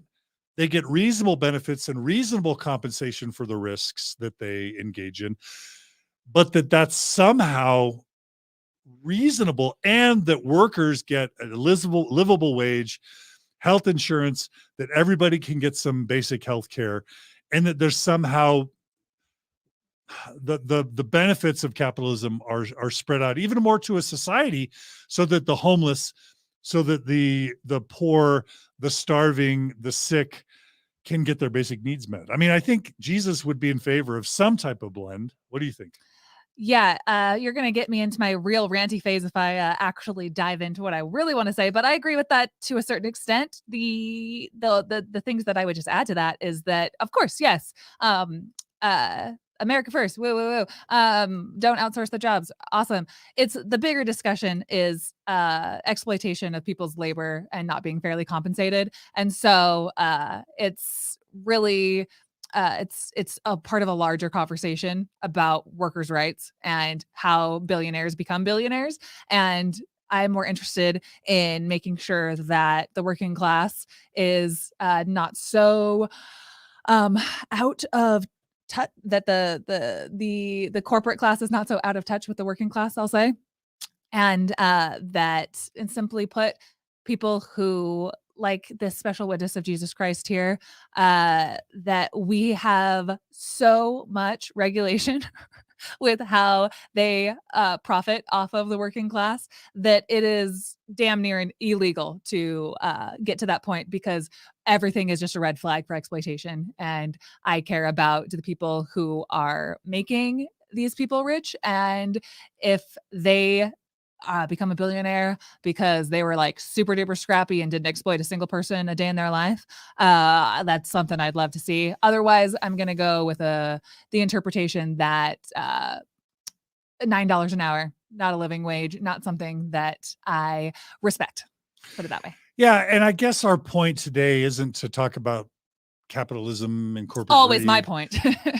But I mean, okay, so I'm just going to read what the Bible says about wealthy people, because we did want to just ask the question to Gary Stevenson and to the Mormon Church, how do you respond to this, what Jesus wrote? So Jesus wrote, and this is in the Bible, so this is in Matthew 19. And again, I say unto you, it is easier for a camel to go through the eye of a needle than for a rich man to enter into the kingdom of heaven. And so I'm just asking. And then if you go on to the Book of Mormon, what does the Book of Mormon say about wealth? This is 4th Nephi, chapter 1, verse 23. And now I, Mormon, would that ye should know that the people had multiplied insomuch that they were spread upon all the face of the land, and that they had become exceedingly rich because of their prosperity in Christ. And now in this 201st year, there began to be among them those who were lifted up in pride, such as the wearing of the costly apparel and all manner of fine pearls and of the fine things of the world. So it's basically denouncing fancy clothes and jewelry in the Book of Mormon, right? And from that time forth, they did have their goods and their substance no more common among them. So it's basically saying no more sharing and redistribution of wealth. And they began to be divided into classes, like rich people that can go to rich malls and poor people. And they began to build up churches unto themselves to get gain, like $150 billion in Ensign Peak investments and Yeah. apostles sitting on corporate boards, right? Yeah. And it came to pass that when 210 years had passed away, there were many churches in the land, many churches which professed to know the Christ, and yet they did deny the more parts of the gospel, insomuch that they did receive all manner of wickedness and did administer that which was sacred unto him to whom it had been forbidden because of unworthiness. And this church did multiply exceedingly because of the iniquity and because of the power of Satan, who did get a hold of their hearts. So my question to you, Carah, is the current corporate commercial Mormon church not just a mockery, and the prosperity gospel and commercial mall and residential housing sort of like investments of the Mormon church? Is the modern Mormon church a mockery, not just of Jesus Christ, but of the teachings of the Book of Mormon? I would say 100%. And there's something that we've been touching on. I'm just going to like say my truest thoughts. People don't get mad at me. I'm sorry, but the church is so intertwined with like the upholding of corporate, greedy, lobbyist, like just the corporate wealthy upper class. It's the church is so intertwined with these things because of the reasons that we mentioned earlier, that you look like you are more righteous and virtuous the more money that you have. So the church benefits from keeping the middle class separate from the upper class, for the middle class to have something to aspire to. So the church has no interest in breaking down any of these things. The church has no interest in actually speaking out about the things the church talked about, because that Jesus talked about, because they benefit from class separation. They benefit from it to the highest degree. And I'm going to call it out for what it is. And this is something that I'm more passionate about than Mormonism, but breaking down the reasons that that people are held back from getting healthcare, from getting the financial support that they need. It's really nefarious, and the church supports it. That's the nicest way that I'll put it. Does that make sense? Yeah. So it's deeply rooted in like Mormon ultra capitalist conservative values. I'm sorry. Yeah. It's the nicest way I can put it. I swear to gosh, I held back. Yeah. No F-bombs were dropped. So no tables were flipped and no F-bombs were dropped. I hope you're getting Burrell. a clue into like if Carah could really go off, what she would go off about. But it just, we talk about things to do with, like, you know, Laura's talking about what the really important things that are happening in our society to do with racism and LGBTQ issues, and it takes agitators. And I just want to add my voice to be an agitator. And the class structure is upheld by the Mormon church because there's so much that they could do and they don't, and they know exactly what they could do. And I want to call it out any opportunity that I get, that there needs to be agitation to reform these types of systems that keep people from living the best life that they could. Now, can I do a rant? Go for it. Okay, here's my rant. What are the biggest problems facing the world right now? Poverty, unclean water, basic sanitation, literacy, the education of women, right? Structural poverty and disparity of wealth, right. The destruction of the environment, racism, tribalism, war, famine, right? The military industrial complex, prison industrial complex. The misogyny, the suppression of women, violence against women, racism, tribalism, and LGBT oppression. Like, these are the scale that these are the problems, like disease, like, mosquito nets for people that are getting malaria, or, other types of diseases. Like, these are the problems in the world. Natural disaster, famine. These are the types of things that are the big problems that I'm sure Jesus would say, this is what we need to care about. Okay. So the one true church on the face of the earth, the church that calls itself the Church of Jesus Christ of Latter-day Saints, the church that claims to be Christ's church upon the earth. What do they do with their money? With their money, they invest in stocks, bonds, real estate, commercial investment opportunities, building high-rise luxuries, and commercial shopping malls. That's where they invest their money, and in tens to hundreds of millions of dollar temples with chandeliers and super expensive Persian rugs and fancy paintings, building temple after temple after temple after temple, spending hundreds of millions of dollars on that, and investing hundreds of billions of dollars in the stock market.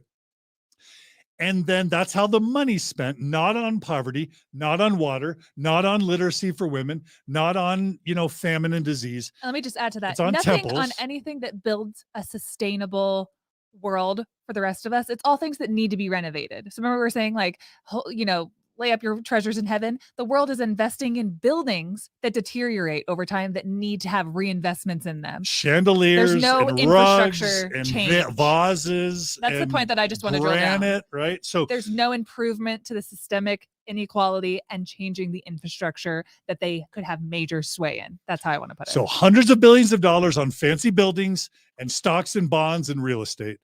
And then in terms of time, when the church says, okay, members, you've got some spare time to make a difference in the world.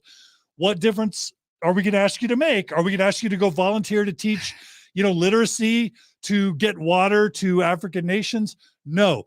The Mormon church asks its millions of members to go to temples and get baptized over and over and over and over and over and over again for Jose and Maria, who died 300 years ago, or to get sealed over and over and over again, to kneel across an altar and get sealed. Jose and Maria are going to get sealed in a Mormon temple, and for Xing in China, and for billions of people that have lived. We're going to spend our time as Mormons getting baptized, getting married, and doing endowment ceremonies for dead people.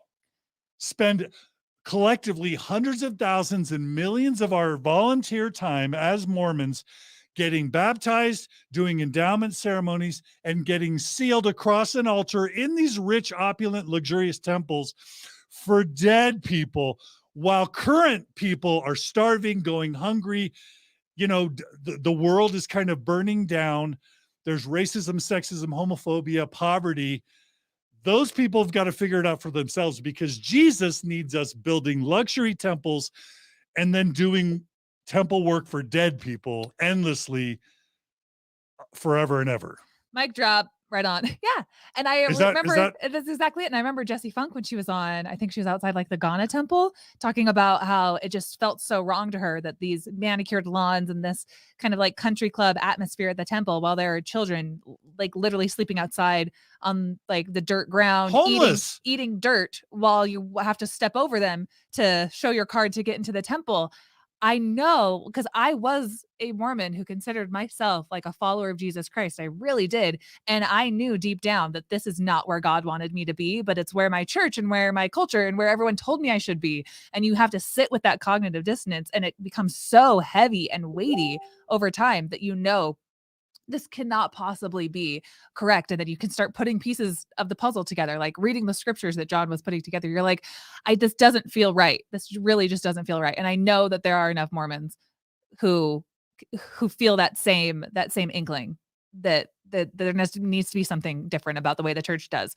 But then you listen to conference and all they do is announce another 20 temples. And it just doesn't feel right. If they announce another 20 soup kitchens, maybe I'd reconvert. Yeah. Like, it's like what Jesus wants is men to get their hair finely combed, to buy expensive suits, women to get their hair dolled up just right, super nice clothes, going to the temple, dressing in white clothes, and performing ordinances for dead people. That's what Jesus cares about most. And I just think that's why I named this episode, Are Modern Mormon Temples a mockery? Are they a mockery to Jesus Christ, to Christianity, and to the Book of Mormon, and to modern day, Christianity and Mormonism? Yeah. You know my answer, but I think every Mormon, it's my one of my strongest held beliefs is that I think every Mormon, since they likely didn't have informed consent when they converted to the church, every Mormon needs to go through some type of face to face with certain facts about the church, truth claims of the church, how the church spends its money, and then deconstruct and maybe reconstruct what type of membership that they want to have in the church. And so the thing that I just want to push people who are whether still in the church or have family members in the church is just to add to an atmosphere around Mormonism, that the discussion is that truth claims be damned. Put that to the side for a second. The church has so much money and can do so much good, and the members are so willing to just jump and do whatever the church says. We know that the church only changes from outside in, bottom up. That's how dogmatic structures like the church changes. And we know when we look at other systems, when we look at like Catholicism stops, beheading people for like heresy, when enough people start speaking out about it, that systems that are so entrenched in their own dogma, what more can we just do besides just calling this out and adding to an atmosphere? That this is just not something that Mormons are going to put up with anymore. That every conference we're announcing another 20 temples that cost, I don't know, $100 A gazillion dollars. A I'm just gazillion calling dollars. it. Right? Like, how much is too much? When are Mormons going to speak up and say, no, this is enough is enough. I'm not going to participate in the system anymore where there are children eating dirt outside of these temples that you're building in Africa. I'm not going to pay my tithing into this church anymore. I'm letting my bishop know and my stake president know I do not want a single cent of my money going for something that doesn't feel right, like what Christ would want money being spent on. That is a brilliant point. Like, because I asked you, Carah, why are we talking about Mormon temples? It's none of our business. We don't believe anymore. We don't think they're true. But then we tried to put together a list of the harms that are caused by the church's teachings about Mormon temples. And I'll just reiterate what you just said. Think of all the billions of dollars that the church rakes in every year to in effect pay for temples and to get Mormons to spend a lot of time in temples. What if that money that people are giving to the Mormon church that it no longer needs, what if that money was redirected to worthy charities, to fix, cleft palates of poor kids, to get water to people that don't have water, to prevent disease, to prevent war, to prevent famine? The fact that the church is siphoning valuable resources away from credible charities and nonprofits to buy more chandeliers and rugs and to give more basically expensive construction contracts to family members of Mormon general authorities is it's outrageous. Well, who else? Are they really in bed with each other like that? Who else are Mormon apostles going to be giving the contracts to? Are they going to be giving it to apostates? How many apostates of the Mormon church are building the Mormon temples? I mean, are they going to give it? Clearly, there's a reason why a Zwick, was in the presiding bishopric, right? Like, there's a reason why, so many people remain Mormon, basically. It's because so many businesses and business contracts are tied to the people who lead the church, because the church is smart enough to keep its own money within the closed system. And I think that keeps a lot of people in the church, are these really lucrative construction contracts that are clearly going to be awarded as sweetheart deals to family members and friends of current church leaders. I'm going to go ahead and give you another hot Carah take right now. I'm of the opinion that any kind of like quid pro quo BS like that happens in government with church contracts needs to be out there, open, have whistleblowers paraded like there's Santa Claus at the Thanksgiving Macy's Day Parade. because corruption that goes on under our noses is the number one systemic problem that impedes progress of any kind, is that kind of BS. And if you're upset about it happening at a corporate level, like small government, like I don't want all this corporate greed, I think left, right, everyone can agree that corruption is of the devil, and you should be really suspicious of when your church does it, just the same that the American government does it to probably the same types of levels. You're going to get a hot take from me. I think that should be jailed the same as like murderers and rapists. Like it should be, you should basically go to the guillotine, in my opinion, on that one. Yeah. It just impedes every single bit of progress that you would hope for, because all of this is happening with backdoor quid pro quo deals, and all of us, just middle income, like wage labor, everybody else just has to like beg for the crumbs that fall off of the table, fall off the plate from people making these backdoor deals. And I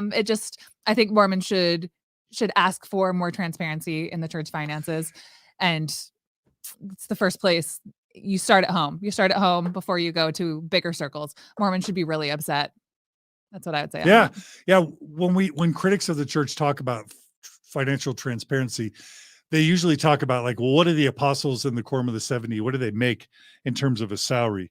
But if you look at overall salary compensation of the church's annual budget, I think the church's annual budget is probably $6 to $7 billion. Really? And what I can tell you is if you add up all the salaries of all the general authorities and even all the church employees, all the CES employees, it's not reaching $1 billion. So where does the other $5-6 billion go? It's going to be construction projects. It's going to be building buildings. And who gets those contracts? And so when we talk about financial transparency, what if the church were to open up and let everybody know where the other $5 to $6 billion a year is going? It's clearly going to be going to lining the pockets of family members and friends of the leaders that make those decisions, I think. Could you speak with like, do you have like John Dehlin, you have access to so many people who know so much information. Can you speak with that, like with authority that you know that definitively too? Like no, because the church isn't just transparent on its finances. We're making our best estimated guess. The point I'm making is Mormons should stop paying tithing because it's a waste of money. And they should start demanding financial transparency, because it's not just about what the apostles and general authorities make. It's about the sweetheart contract deals that are awarded to friends and family of the church leaders. That's the real scandal. Yeah. And because where's the $6 billion going? And all the church members are seeing when they're watching conference, like my boomer parents, all they're seeing, that's not offensive to boomers. I'm sorry. Somebody said, Carah, stop calling boomers in a derogatory mean. I'm just saying, like, descriptively, people of a certain age. I swear, boomers who watch this, I love you so much. The point is that there's just certain people who are just comforted, and all they see is surface level things, that the church is building more temples. The church must be growing. The gospel is growing across everywhere. But there's all this underlying seedy business dealings and things that John's trying to bring up. But the members, that's not what they're paying attention to. It's like, oh, we got another temple in Rexburg. Booyah. The church is just exploding. We cannot contain all of the members in Rexburg to one temple. Hurrah for the gospel. And do you have anything else you want to say? Or well, I have Carah's final thoughts. Okay, no, I'll just say one thing. One of our listeners asked us to address a really important thing. I don't know if you know about this. What? For decades and decades and decades, the church did not keep close track of the work that was being done for people. So in other words, if there's a man named Jose Guadalupe, the repeats. Yeah. Someone could do the temple work for Jose Guadalupe in Mexico, but also in Texas and also in Utah. And the net effect is that at some point it was discovered that many people's temple work had been done like 8 to 10 times over. Like Anne Frank and like... Oh, even Adolf Hitler, it was discovered that Adolf Hitler had been sealed to Eva Braun in Mormon temples like 8 or 9 different times. Can Adolf Hitler... pause for a second and make fun of that?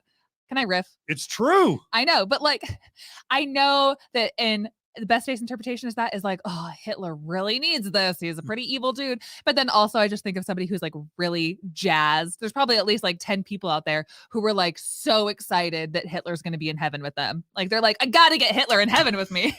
Well, in I'm Mormon gonna put on my theology, suit to go to the temple to go do that. in Mormon theology, we're not going to heaven, but Hitler is, because he can get his baptism and can be forgiven. Exactly. So, yeah. Yeah, maybe for a best faith interpretation of how I would have viewed it when I was Mormon, God would have a real serious finger wagging and talking to about with Hitler before he gave him his planet, though. Exactly. Yeah, but I guess the other point we're making is how silly it is that temple work is being done at all for dead people. Well, how incredibly additional silly is it that for over a century, people were getting baptized not just once, but 5, 10, 15 times.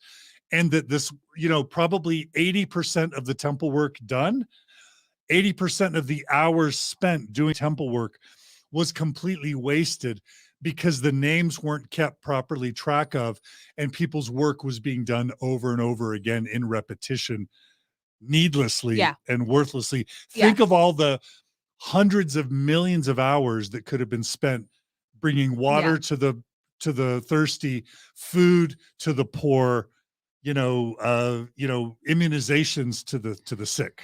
Because quite literally, you could be at the Salt Lake Temple today, and you could, okay, not today because it's under renovation, but you could be, hypothetically speaking, at the Salt Lake Temple, walk out of it, go to City Creek for dinner, have an opulent, delicious meal that the church will get a certain percentage of, step over maybe 4 homeless people. Push them out of the way. I got to get to the temple.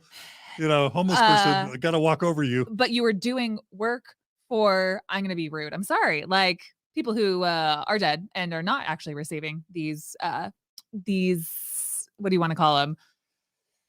Ordinances on the other side. In your imagination, they're like, oh, thank you, I get to go to the celestial kingdom. It's going to be my interpretation. If you're Mormon, you'll have a different interpretation. My summation of it is that nobody's on the other side actually receiving these things, and you did it for no one except for to pat yourself on the back. Sorry, I'm being rude. Mormons, forgive me.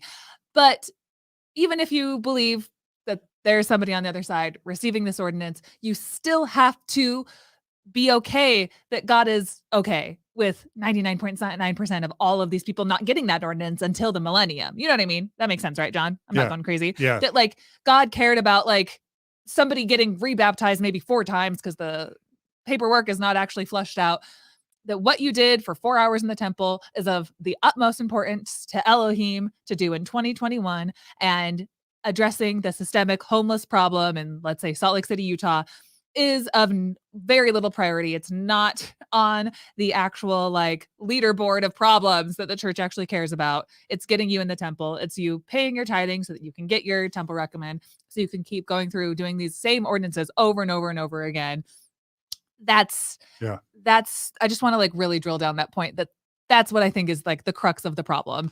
That as a Mormon, I knew that's what I was doing. I wasn't stupid. I was like, I feel like I'm doing this for nothing when there's actual people outside of the walls of this little country club that I have a membership in that really need my help. And I don't have the time or resources to care, but maybe God doesn't care. And I had to come to terms with maybe the God I worship doesn't care. Yeah. And if I had to summarize, basically, Mormons are dressing up in costly apparel and stepping over the homeless to make sure that Hitler gets baptized 15 times.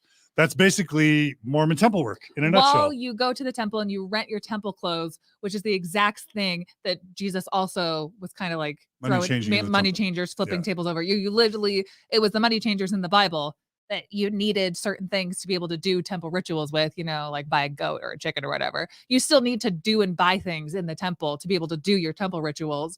But those in the modern Mormon sphere are totally kosher. So for me to summarize let's be constructive for just a second now. I think we've been deconstructing in a healthy way, because I think we're on to something important. We may not be the most intelligent or articulate people in the world, but I think we've called out something. Yourself. Okay, you are, I'm not. But if we wanted to end by being constructive, here's what I'm going to recommend. So Mormon Church First Presidency and Quorum of the 12 and Church General Authorities, John and Carah, have a recommendation for you. We have a suggestion. If you want to follow Christ, if you want to be ethical, if you want to be true representatives of Jesus Christ, right? Stop doing ordinance work for the dead. Stop wasting all this money and time building these opulent, outrageously expensive temples. Stop wasting all the time of these members doing empty, meaningless ordinance work for the dead, right? And instead, spend all your money and have your members spend all their time on water to the thirsty, clean water to the thirsty, food to the hungry, clothes to the naked, right? Medicine for the sick.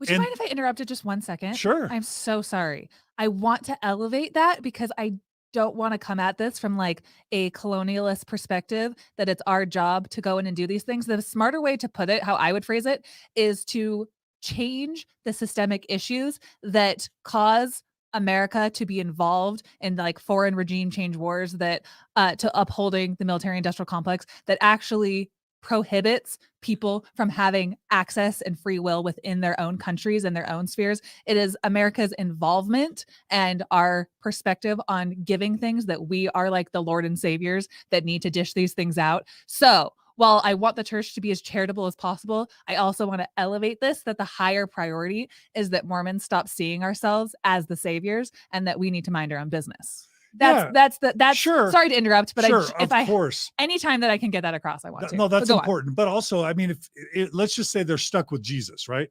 Unfortunately, it's inconvenient, but the Church of Jesus Christ of Latter-day Saints is kind of stuck with Jesus.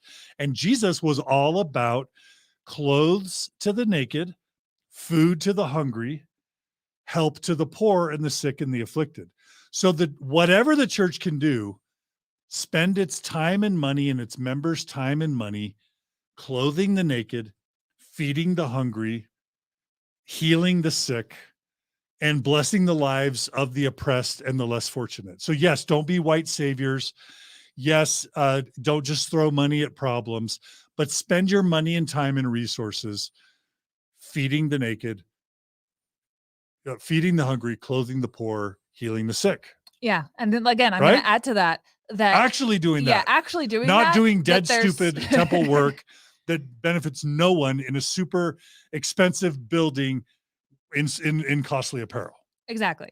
And to become educated on the reasons why there is insufficient water for people, why people are not able to have access to all of the things that you just mentioned, and what are Mormons' reasons that we are complicit in a system that makes things the way that they are. To have a bigger conversation, improving the systems. Yes, that you don't just, it's literally what Jesus taught of like, you don't just teach like a man, teach them to fish. You teach them a fish instead of giving them a fish. Yeah. We need to actually, instead of just giving people clothes, giving people water, talking about the way that Mormonism and our entire like American imperialism, Right. white savior complex has led to the problems that we go in then, and then we feel superior patting ourselves on the back when we go out and like drop a load of like DI clothes off in Ghana or something. So what I think I hear you saying is the Mormon church should spend its time and money and should direct the time and money of the members to improving systems that deliver clean water, to improving systems that deliver food to the hungry, to improving systems that put clothes on the naked, to improving systems that eliminate war and violence and the oppression of women. So that's how the church should be spending its time and money and directing the time and money of its members. Is that what you're saying? Yeah. To improving systems. Yeah. To improving systems and getting out of the way. But of course, if you believe that you are God's one true church on earth and everyone needs to hear the gospel that you have, none of that stuff matters.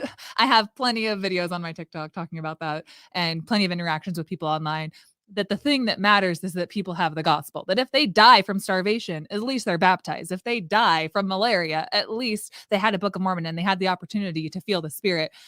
It's my perspective that, hey, if you actually believe that people will have a chance in the afterlife to convert to Mormonism, let's just like save that for later. Let's talk about the ways to improve systems and stop preaching to people who are in destitute situations that the only way to gain salvation is through hitching your wagon to like Joseph Smith's old church here. So That's Carah's like really lukewarm take of how hot I wish I could make this. Are you ready for my take? Yeah. So I wanna I bring think this it's time back to wrap up. Yeah. Yeah, we're gonna wrap up. We're gonna answer some questions in the comments. John, why don't you start Oh, okay, collecting okay. any comments that you Okay. So now is your time to post comments or questions if you want us to answer any questions. We're going to go a little longer. oh yeah, we're trying to wrap up really soon. Yeah, this will take 1 minute. Okay. go Just ahead. my thoughts on this. I All want to bring this back to influencers. And if you listen to me talk very often on this podcast or other places, I will sound like a broken record. But my issue is always about dogma, whether it's inside a religion or outside. Dogma and unchallenged beliefs based on bad evidence is always the thing that I really want to attack. And so something like the Mormon church that has so much power and influence and these different Instagram influencers, I just want to bring it all back together that we know that the only way that the church has changed and corrected and course corrected over time is through agitators from the bottom up and the outside in. And there's a reason why you don't encounter mainstream LDS members who are still practicing polygamy, who are still as, outspokenly racist as you don't encounter as many Mormons from the 1800s in 2021. It's because of the world that they try so hard to say that we're in the world, but not of the world. It's because of the world. It's because of societal pressure. It's because of people with influence, with platforms saying that there are things that we will not tolerate anymore within this dogmatic religious system. And so it is my plea to people who have influence. Not everyone does, not everyone has the bandwidth, but for influencers who make their living off of preaching to a Mormon crowd, to use their influence for good, because we know that the church will only change and reform its dogma with enough with enough pressure. And bringing this back to temples as well, there's a reason why the temple rituals are not the same today as they were when John DeLynn went through. They're different for when my great great grandma, my parents are converts, my husband's great great grandma went through, and they were swearing oaths to avenge the death for Joseph and Hiram against the United States. There's reasons why the penalties and the things within the church changed. The women used to have a lot more sexism because the church benefits from keeping things quiet, keeping things, calling them sacred, so people don't talk about the ways that the dogma has changed under pressure. So it is my plea that people with influence and power keep speaking up and saying that there's no more room for us to tolerate the treatment of LGBTQ people. There's no more room for us to tolerate the teachings that are still on the church's website right now about Lamanites and Native Americans. There's so many disrespectful and horrible beliefs that Mormonism has ditched in the past, but still carry on in their doctrine right now and today. And all I want to do is just keep pushing for people to soften and reform that dogma and call it out for what it is. I love it. Amen. High five. High five. I also want to, in following on your idea of people using their influence, I just want to thank Aaron Michael Wayburn. He used the super chat feature to donate very generously today to this episode. Aaron wrote, "Thank you, John and Carah. Mormon Stories podcast is something I want to invest in." Thank you so much. I'm aware that we rely on the donations of our listeners. And then here we are talking about money and hypocrisy and greed. I just want to say that the Open Stories Foundation is a nonprofit, and we have a mission. And the mission is to wake people up, to educate Mormons, to expose the harm that the church causes people, and then to use our time and our money and our efforts to support people who are losing their Orthodox faith in Mormonism and or transitioning away from the church. And all I can say is we feel like it's a worthy cause. We don't do this for the money, but we need money to do this. You need to provide health insurance for your family. You need to provide an income for your family. I do too. I still buy my clothes at Savers, so don't worry. Just because I'm sitting next to old Moneybags John DeLynn here doesn't mean that I'm going to the Gucci store or anything, you guys. No, we only make enough money that is just like sustainable for our families, and all of the financials are transparent. So we want to be completely like as straightforward about that as we can. Yeah. And so thank you, Aaron. Thank you. By the way, I'm going to say, I don't want to mislead people. Right now I'm getting paid very, very generously. And in some ways it's a way to pay back the 15 or 20 years that I worked for free. But it's also what my board of directors has decided is what my market value is. But what It's I okay hope, with me, John. You what just I- heard well- heard me rant for the last hour about the rich, and it's fine with me. what I'm trying to say is that I'm Carah grateful. approves. It's fine. Thank you, Carah. I'm grateful for the people that support us financially. Thank you to Aaron Michael Wayburn. Thank you to Josh Nielsen. He writes, I'm a longtime listener and newish monthly donor to Mormon Stories podcast. John, your wisdom and insight and Carah's wit and humor has been Aw, so therapeutic for me. Hope you. to meet you guys someday. And I guess I'm just saying we want to Hug. thank all the donors and contributors. Senor Clay writes, I've been freeloading for a while, might as well contribute something. All we want to That's say fine. is that we do our best to take your donations and to alleviate suffering, to wake people up to the harm that's being caused, and to prevent unnecessary divorce, to prevent the unnecessary dissolution of families, to hopefully promote less suffering within the Church of Jesus Christ of Latter-day Saints, and to help the Mormon Church do and be better. And so I And- guess want to just thank our donors Yeah, thank you. and say that as long as we are working for the Open Stories Foundation, our goal is going to be to do good in the world. And I think, the church thinks they're doing good in the world. And I think our point is they can do better with the time and money that they have. Right on. Right on. And the only thing I have to add to that is any kind of like dogmatic system that the church, claim it has one central figure, the prophet speaks for God, and you need to like sustain them with like total authority over your life. The thing is that when you have a system that needs a little bit of like nuancing like that, it's only because what John was just saying, the only reason that we're even speaking out about these things is because it's things that are promised in an afterlife. It's dogma that you give your riches, you give your tithing to, you give up so much to live for something that's promised in an afterlife. And that is one of the most dangerous, in my opinion, things that needs to be nuanced, that if people want to believe in religions like that, we also need to have an honest conversation about what we are giving up for that supposed afterlife, of who we're stepping over in this life, the homeless person that we're stepping over, because of what's promised. So whether people want to stay in the church or whatever, all I want to do is just like nuance the topics around it, have people understand and have as much informed consent about the truth claims, and to be involved in the church in the healthiest manner possible. Yeah. It's the healthiest system to belong to. Yeah. If I had to come at that from my angle, it's just that the church claims to speak to and for God. It claims to be God's one true church on the earth. And then bringing temples and tithing into it, the church keeps people from seeing the weddings of their own children, extorting them by saying the only way you get into the temple, to go on a mission, to get married in the temple, and to see your kids get married in the temple, the only way to keep from being embarrassed in front of your entire ward congregation and family is to give us 10% of your income for life.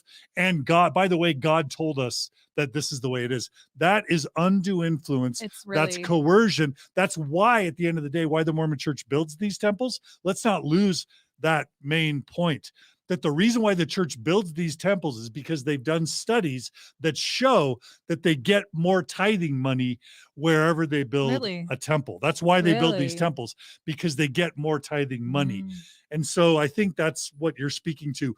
There's so much undue influence there that these temples are symbols of coercion and undue influence and graft and grifting on the members. Yeah. And to the point about like Mark Oslin getting excommunicated last week, and you've been excommunicated, and to speak even just like, hey, church, I would like to be a member in this, but this system with the temples and what you're spending money on, or the way that this undue influence is wielded over, that I can't see my kids get married if I don't completely adhere to these really strict rules.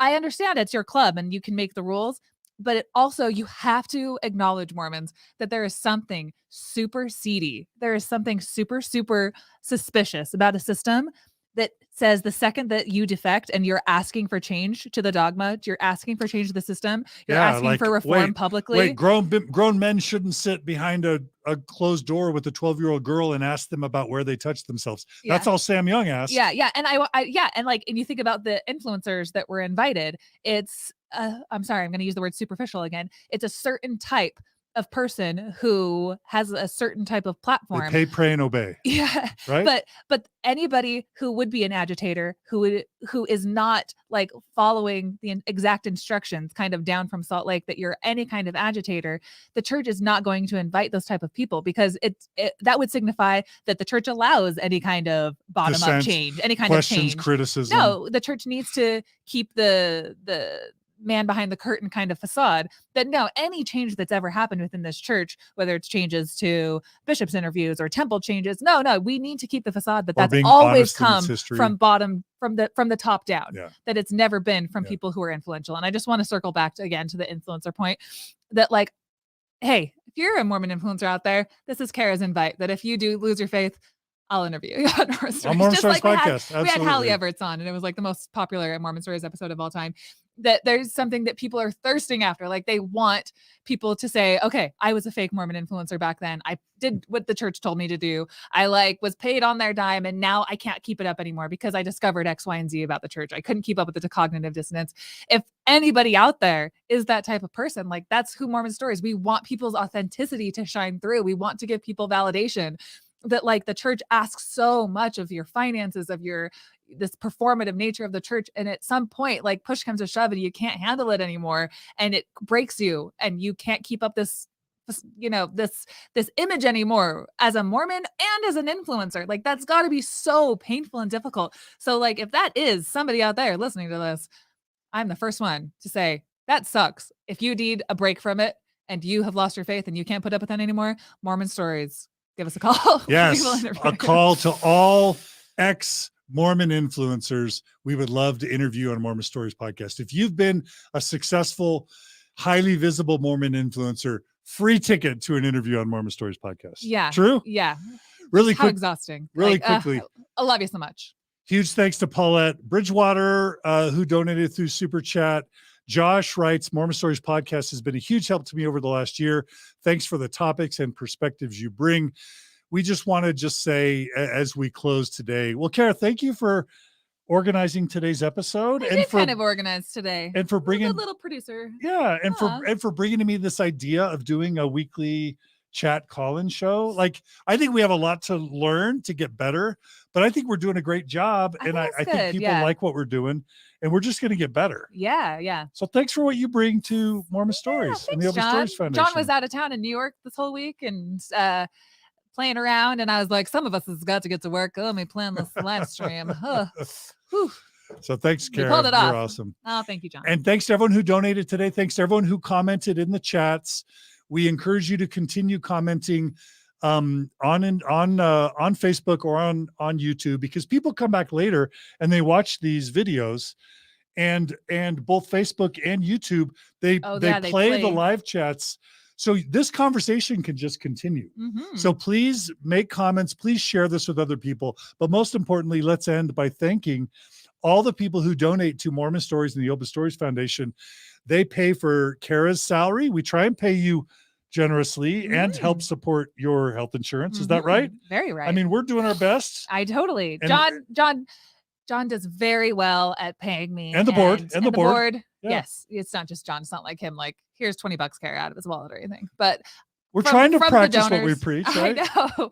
No complaints from me. I'll say that much. So, but to be able to pay Carah, to be able to pay Gerardo to do our thumbnails and our cinematography, and to co-host, to pay Brooklyn to do our audio and video editing, to pay for all this equipment and hosting fees, we need support. So thank you to everyone who donates to Mormon Stories Podcast and the Open Stories Foundation. Your donations make all this possible. If you value these live streams, if you value the podcast, and you're not a contributor, it's okay if you are not a contributor. We give this away for free. Don't feel bad, Lee, if you don't contribute. But if you don't contribute and you can, and you benefit from this programming, we just want to say, please contribute. Go to mormonstories.org, click on the donate button, become a monthly donor, $10 a month, $20 a month, $50 a month, whatever you can afford. What I can promise you is this: my compensation will always be set by an independent board that bases it on fair market value.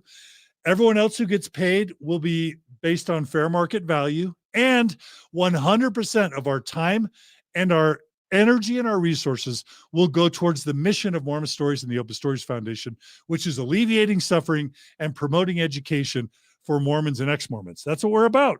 That's our promise to you. Our finances are transparent. Every year we publish a 990 that shows how we spent the money, and we will continue to follow the laws. And unlike the Mormon Church and other churches, publish our finances annually so that you can see how we spend our money, how much I get paid, and where the money goes. Please become a monthly supporter, and we will keep doing this programming for as long as we can. And I think we want their feedback too. Do you want to tell us how they can give us feedback so that we can make our show better? If you want to write in an email to mormonstories@gmail.com, and we love your constructive criticism. I feel like there's like nothing to even like criticize today. I think What if they want to make fun of your perfect and, appearance? like- What if they want to make fun of your appearance? Do we want those emails? That's to my Instagram where I can make fun of you making fun of me. You like That's it what when people make fun of your love appearance. it. I made a Margie TikTok stopped about me it this today week. and she said, I just have to say this. Margie's like, did you see what people are saying about Carah and her appearance? I'm so angry. But Carah seems like she's enjoying I it. know. Margie was kind of confused. Yeah. What is it?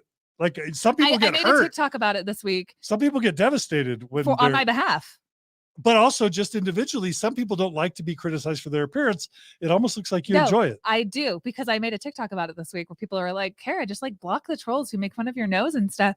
And then I made a TikTok where I was like, but I like it because I'm like the youngest of 5, and my only love language that I've ever known in my life is being bullied. And so that's the only attention I ever got. Do you do That's what therapy? Carah, do you do therapy? No, because I learned how to like dish, like I get it dished to me It and I made you dish it resilient. back. It makes made you me resilient? super resilient. So that is your therapy. Yeah, So comedy, like finding a way to find a joke within somebody trolling me or trying to make fun of me is some of my best content, and I would never want that to disappear. If I could press a button and have nobody say a mean thing to me ever again, I would throw that button away like a bomb that was about to explode. No, I don't want to press that button. I like it because it highlights sometimes that my arguments are probably pretty good if the only thing people can attack is my appearance. So I was like, okay, I won that one. Or I find some type of way to make it into like a funny like rebuttal, something like that.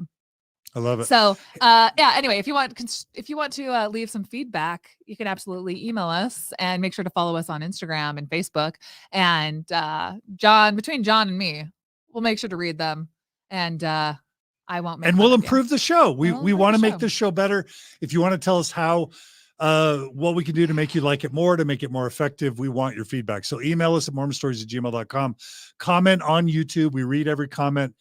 And don't be mean. Harry Henderson's donating $5 to the Carah Taco Fund. Aw, So next time you're working late or we're working through lunch, there's I can $5 Grubhub some tacos. you can grab Yeah, some. Thank you, yeah. Harry. And I promise your $5 will go towards tacos for Carah Are we during gonna- the late night work session or working through lunch. thanks. Thank you so much. Are we going to answer a few questions now, or do we need to wrap up? It's up to you. You sometimes want to make sure we keep these tight, but we've still got I decided we've still that got we an can't audience. because I still want to answer just a couple questions Okay. and chat here towards the end. Okay. 'Cause You Last can't- live stream, John had to run. tearing and I do need- Carah away from a live stream It's impossible. is like trying to tear away the Earth from the sun's orbit. It's like impossible. Yeah. But I just wanted to say, somebody mentioned up there that what I just described as like being bullied is like a trauma response. And well, I can see your perspective on that. It is so funny. I just find the humor in too many things. Like, I'm a pretty like go with the flow. I have had some traumatic things happen to me in my life, and I'm just like what are you gonna do about it kind of girl. And I would just like to add that I have a TikTok about this, that when I told my sisters about my TikTok, I have 2 older sisters, both of them are ex-Mormon. So it's not like they have a dog in the Mormonism fight here. When I told them both about my TikTok, and then the same day I told them that I was invited on Mormon Stories podcast to be interviewed by John DeLynn. This is like back last February. I had phone conversations with them, and I actually wrote down notes from what they said to me. And one of the things that my sister said to me when I said that I was coming on Mormon Stories podcast is she had a loss for words and she was stuttering. And she said, what on earth of interest could you possibly have to say? And that's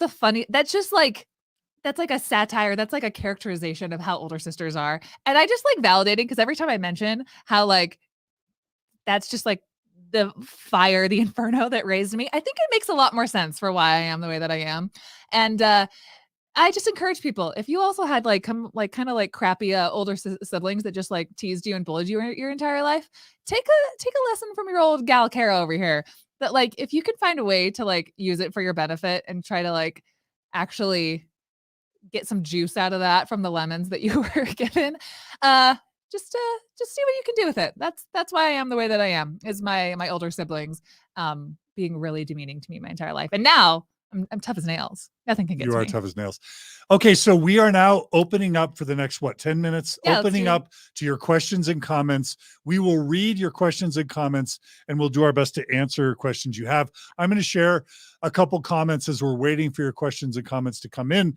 Poppy's Jeff Day says, Are Carah, you sure you want to read this? I like your nose just fine, and my Twitter profile is themed as a nose fetish account, so I'm an expert. And then he says, don't take that too seriously.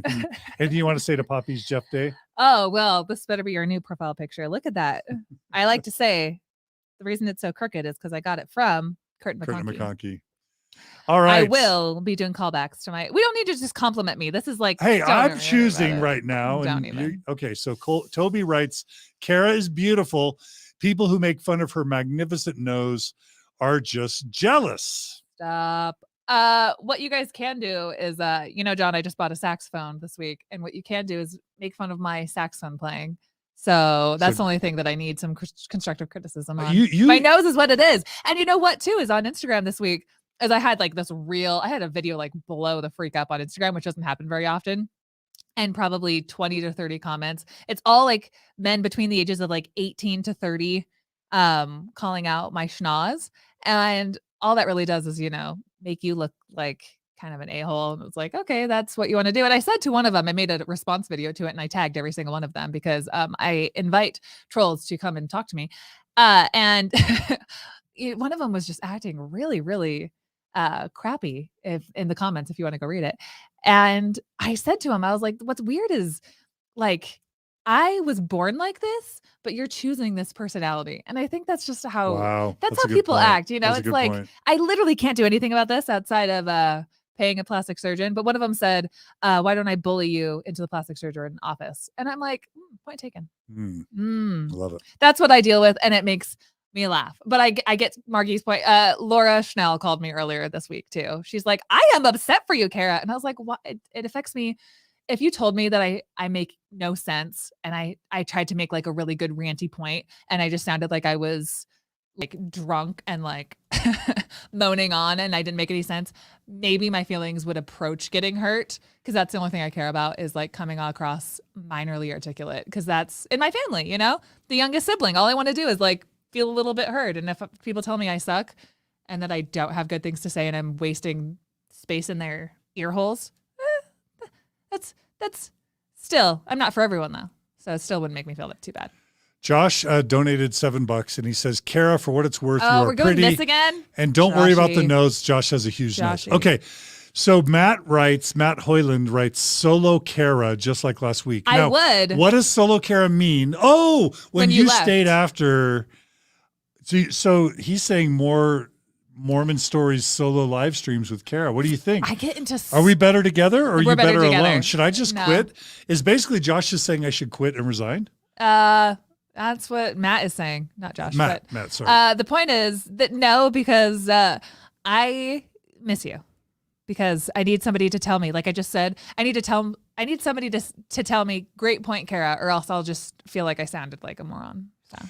The church has taught that the man without the woman, neither the woman without the man, or something like that, right? There needs to be, there needs to be balance in the force. I don't know. And you have your woman's birthday waiting for you at home. I have my man's birthday is also today. If you didn't hear from the very beginning, if you're tuning in just now, both of our spouses have the same birthday today. Isn't that kind of cool? And we're both super happily married, and men and women can work together in a workforce in a professional way. Yeah. Look at this distance right here. Austin says, just make sure those free tacos are on the 990. Good tip. That's a great point, Thank Austin. you. We will make sure and have a dedicated taco line in the financial report of the 990. John, you said you wouldn't make it weird. Did I make it weird? No. What did I say? I am like, when people ask, like, what's your most embarrassing moment? I don't have any, because I don't get embarrassed like almost ever. I really can't think of an embarrassing moment because either my life is just nothing but embarrassment or never embarrassed. So I choose to never be embarrassed. I'm just like, I'm just kind of a shit show. I don't know. Okay, so Nothing asks, can you do an episode about people's Trek experiences? Ooh. Wouldn't that be kind of cool? That would be really good because I've heard some stories out there. There's all range of experiences from Cafe Rio, catering Trek, just like the pioneers, all the way to like, people getting legitimate frostbite and, living more of an authentic pioneer experience. Oh, wow. There's a comment from Harry. Whoa. Hey now. Do you want to read it? No, but Margie, you got some competition with Harry Henderson.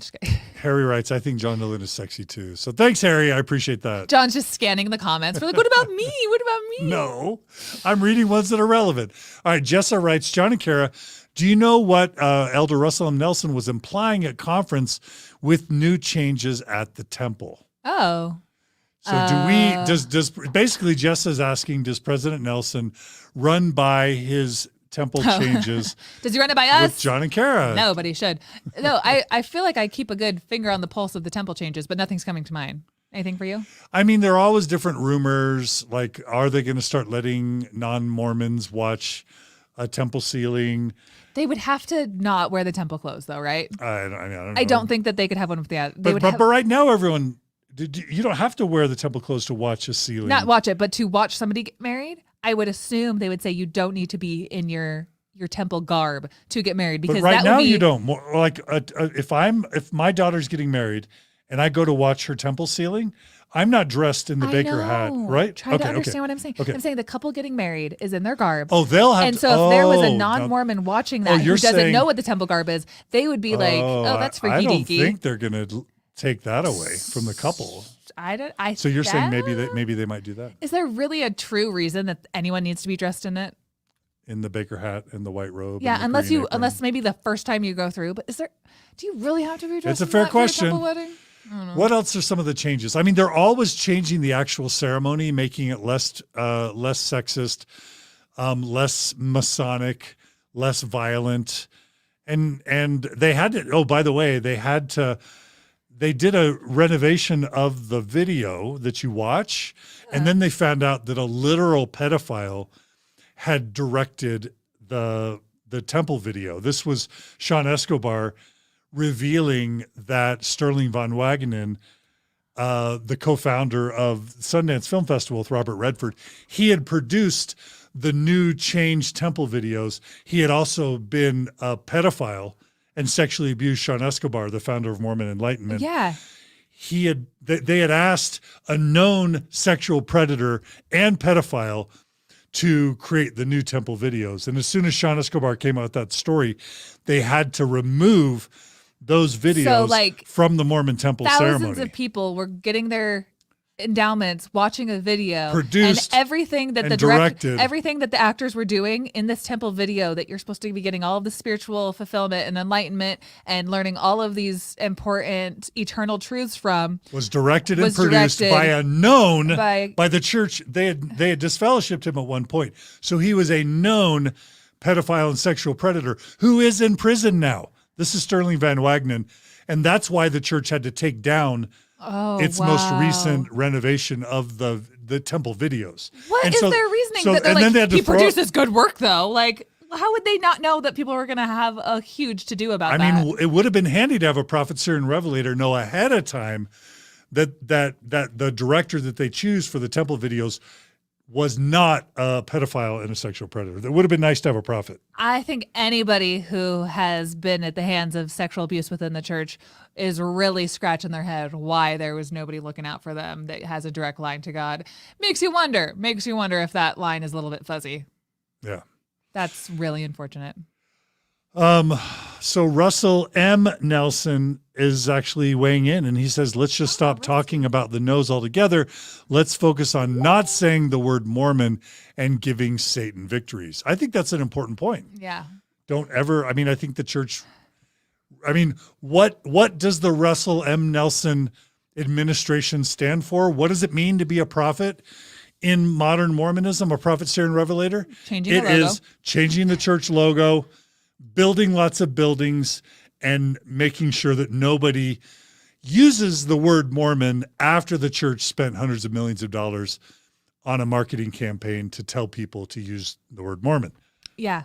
And building would you mind if I commercial did one more shopping last malls. hot take? If anyone has any last questions on YouTube or Facebook, drop them right now. John's going to find one more question to answer while Carah goes through one of my most popular / unpopular hot takes that I have one TikTok about that I've said before.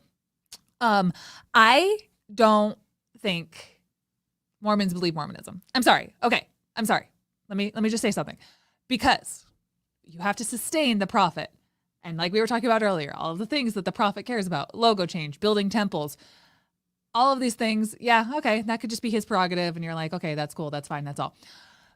But does it not give you a huge clue that one of his biggest priorities is changing and making sure to emphasize the correct name of the church when there are, like we were saying earlier, so many problems within the church? But that's not the point that I want to make.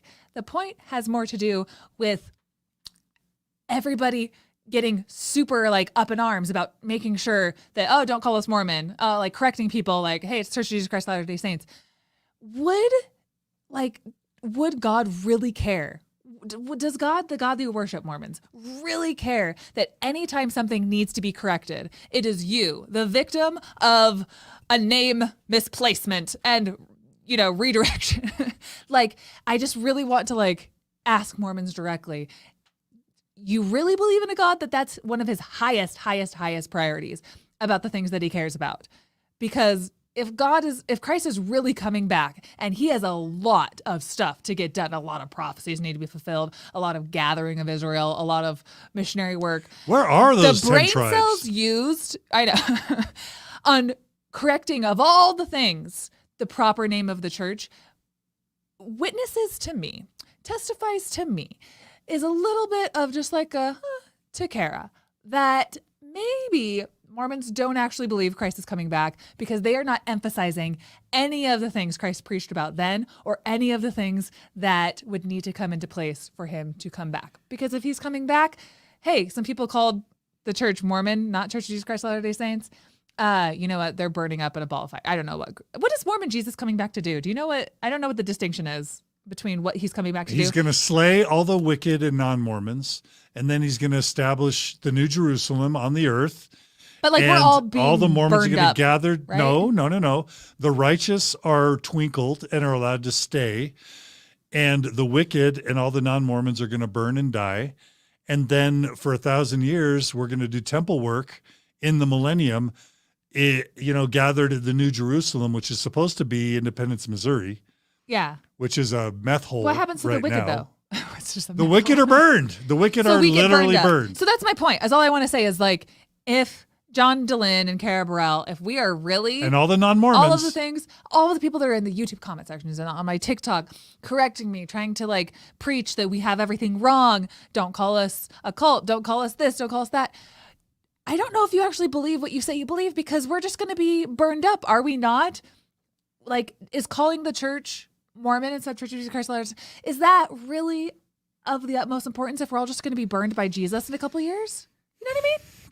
You raise a really good, important point. I don't know if you actually believe it. I think maybe religion to Mormons is a little bit more tribal and ego-driven than actually believing because I don't think people are like actually gonna like defend to the death that the Jaredite barges came to America or defend things to the death, but they will defend like the place they come from, the church that like feels like it's part of their family. I respect that. Like, yeah, everybody's tribal to a certain extent that you want to like, protect your tribe and correct false truths about it and stuff. But you're not just talking about any old tribe. You're talking about something that's going to come and burn us alive in a couple of years, potentially. Supposed to have happened last year, if you ask. I had to leave a bunch of Facebook groups in 2020, a bunch of Mormon Facebook groups, because the number one topic was, is Jesus coming tomorrow? Maybe next week. When is Jesus coming? And I got kind of annoyed with that because that's what every generation thinks of. But anyway, the point we is covered that like, a lot in our recent Oh, you Lori did? Vallow, Chad Daybell, Lori Vallow murders episode. We talked a lot about preppers and, Joseph Smith started the fascination with the millennium and when Jesus is coming back. We're Right. called the Church of Jesus Christ of Latter-day Saints, which means That the time's Jesus is a ticking. coming any minute now. I know. But the truth is Christians have been waiting for 2,000 years for if Jesus that's what to come Joseph Smith said, then like, why you listen to a couple of people who are like, why do you care what we have to say? Jesus is going to burn us alive. That's what you believe. Just let it happen. Yeah, let it happen. Give up the ghost, back. Couple more comments. Chris Jones writes, I'm friends with Aaron and Kaylin Organ, who were on the podcast. They're two, actually, it was just Kaylin who was on the podcast. Aaron didn't come on at the time. But Chris writes, I have been listening to your podcast for a while now, and it has helped me process my trauma. Thank you so much. Joe Bold writes, Midnight Mormon. The Midnight Mormon show went after John for asking for donations a few weeks ago, but they just posted that they're now asking for donations via Venmo. So I guess somebody's calling out potential hypocrisy with Midnight Mormons. So, that's cool. Whatever you guys want to Do they share. take donations of like energy drinks? That's pretty much the only thing I think that they're really spending their money on, to just be like super hyped, to just have like hours and hours of John DeLynn breakdowns. You better that watch 5 out or people they'll come watch. after you, Carah. Actually, they have come after you and RFM and Bill Reel. They're coming after you, Carah. Be careful. Look at this face that I'm making. I don't even have like the energy to like actually come up with something, because my brain is like, it's not worth it. It's just all I can give you is this look of like shared disappointment and annoyance. Terry writes, how is my patriarchal blessing different than a tarot card reading? I think that's a fair question. Yeah. So I guess I can't get over this annoyed face. I'm sorry. I just feel like it's like a yapping 5-year-old who's like, you can't. So Beck says, and they don't know Carah- that I have keys to a freaking car. Like if I was at a park and there was like a 5-year-old that I didn't know yapping at me, and I was like, hey, little boy, I have keys to a car. I can literally just like go get in my car, start it. I have a driver's license. I can go anywhere in the world. I do not need to spend like one brain cell listening to somebody uninformed on a playground who has no world experience, who's been on Earth for like 5 minutes, trying to tell me what I know. Be like, okay, I got a car. Vroom, vroom, bitch. Sorry. I think we should end with this comment. Beck says, Carah is clearly petrified. Right. You're afraid of Midnight Mormons, aren't you, Carah? I don't even have like an articulate response. I just have like groaning. All right. Well, that's today's episode, Carah. How'd you feel? I loved it. I'm Yeah? going to go Now check you the need email to- right now and make sure everyone feels the same way, which is I'm sure what you guys are all saying. And you now need to go celebrate your husband Aaron's amazing I'm birthday. cutting it so freaking close. And right I need now. to go celebrate Margie's birthday Oh my because gosh. my wife, Margie, turned 50. 50. Aw. 50 today. It's her 50th birthday, half a century on this earth. Shout out to my awesome, lovely Brie. Happy 50th birthday. She has the most like enviable skin. Everybody who sees Margie Margie has in great person skin. or through a photograph stops what they're doing. Their jaws are on the floor and they say, "What is your skin routine?" Like, you are gorgeous. So you got a hot 50-year-old wife there.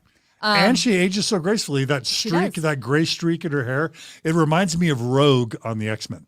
Oh, Do my you like the X-Men? gosh. I love Rogue. Yeah. Margie's got that gray streak in her hair that reminds me of Rogue. Yeah. And I have to get going because I have a babysitter coming at 4:00. And if you don't know, it's 20 to And 4 Aaron- right now. Aaron- Happy birthday to my lovely husband. Aaron the big Burrell, you're 3'9". awesome. Thanks for sharing the amazing Carah Burrell with the world. We know that you, Aaron, taking care of the kids so that Eric can bless the world is what you do, Aaron, is a really important part of what allows Carah to do what she does.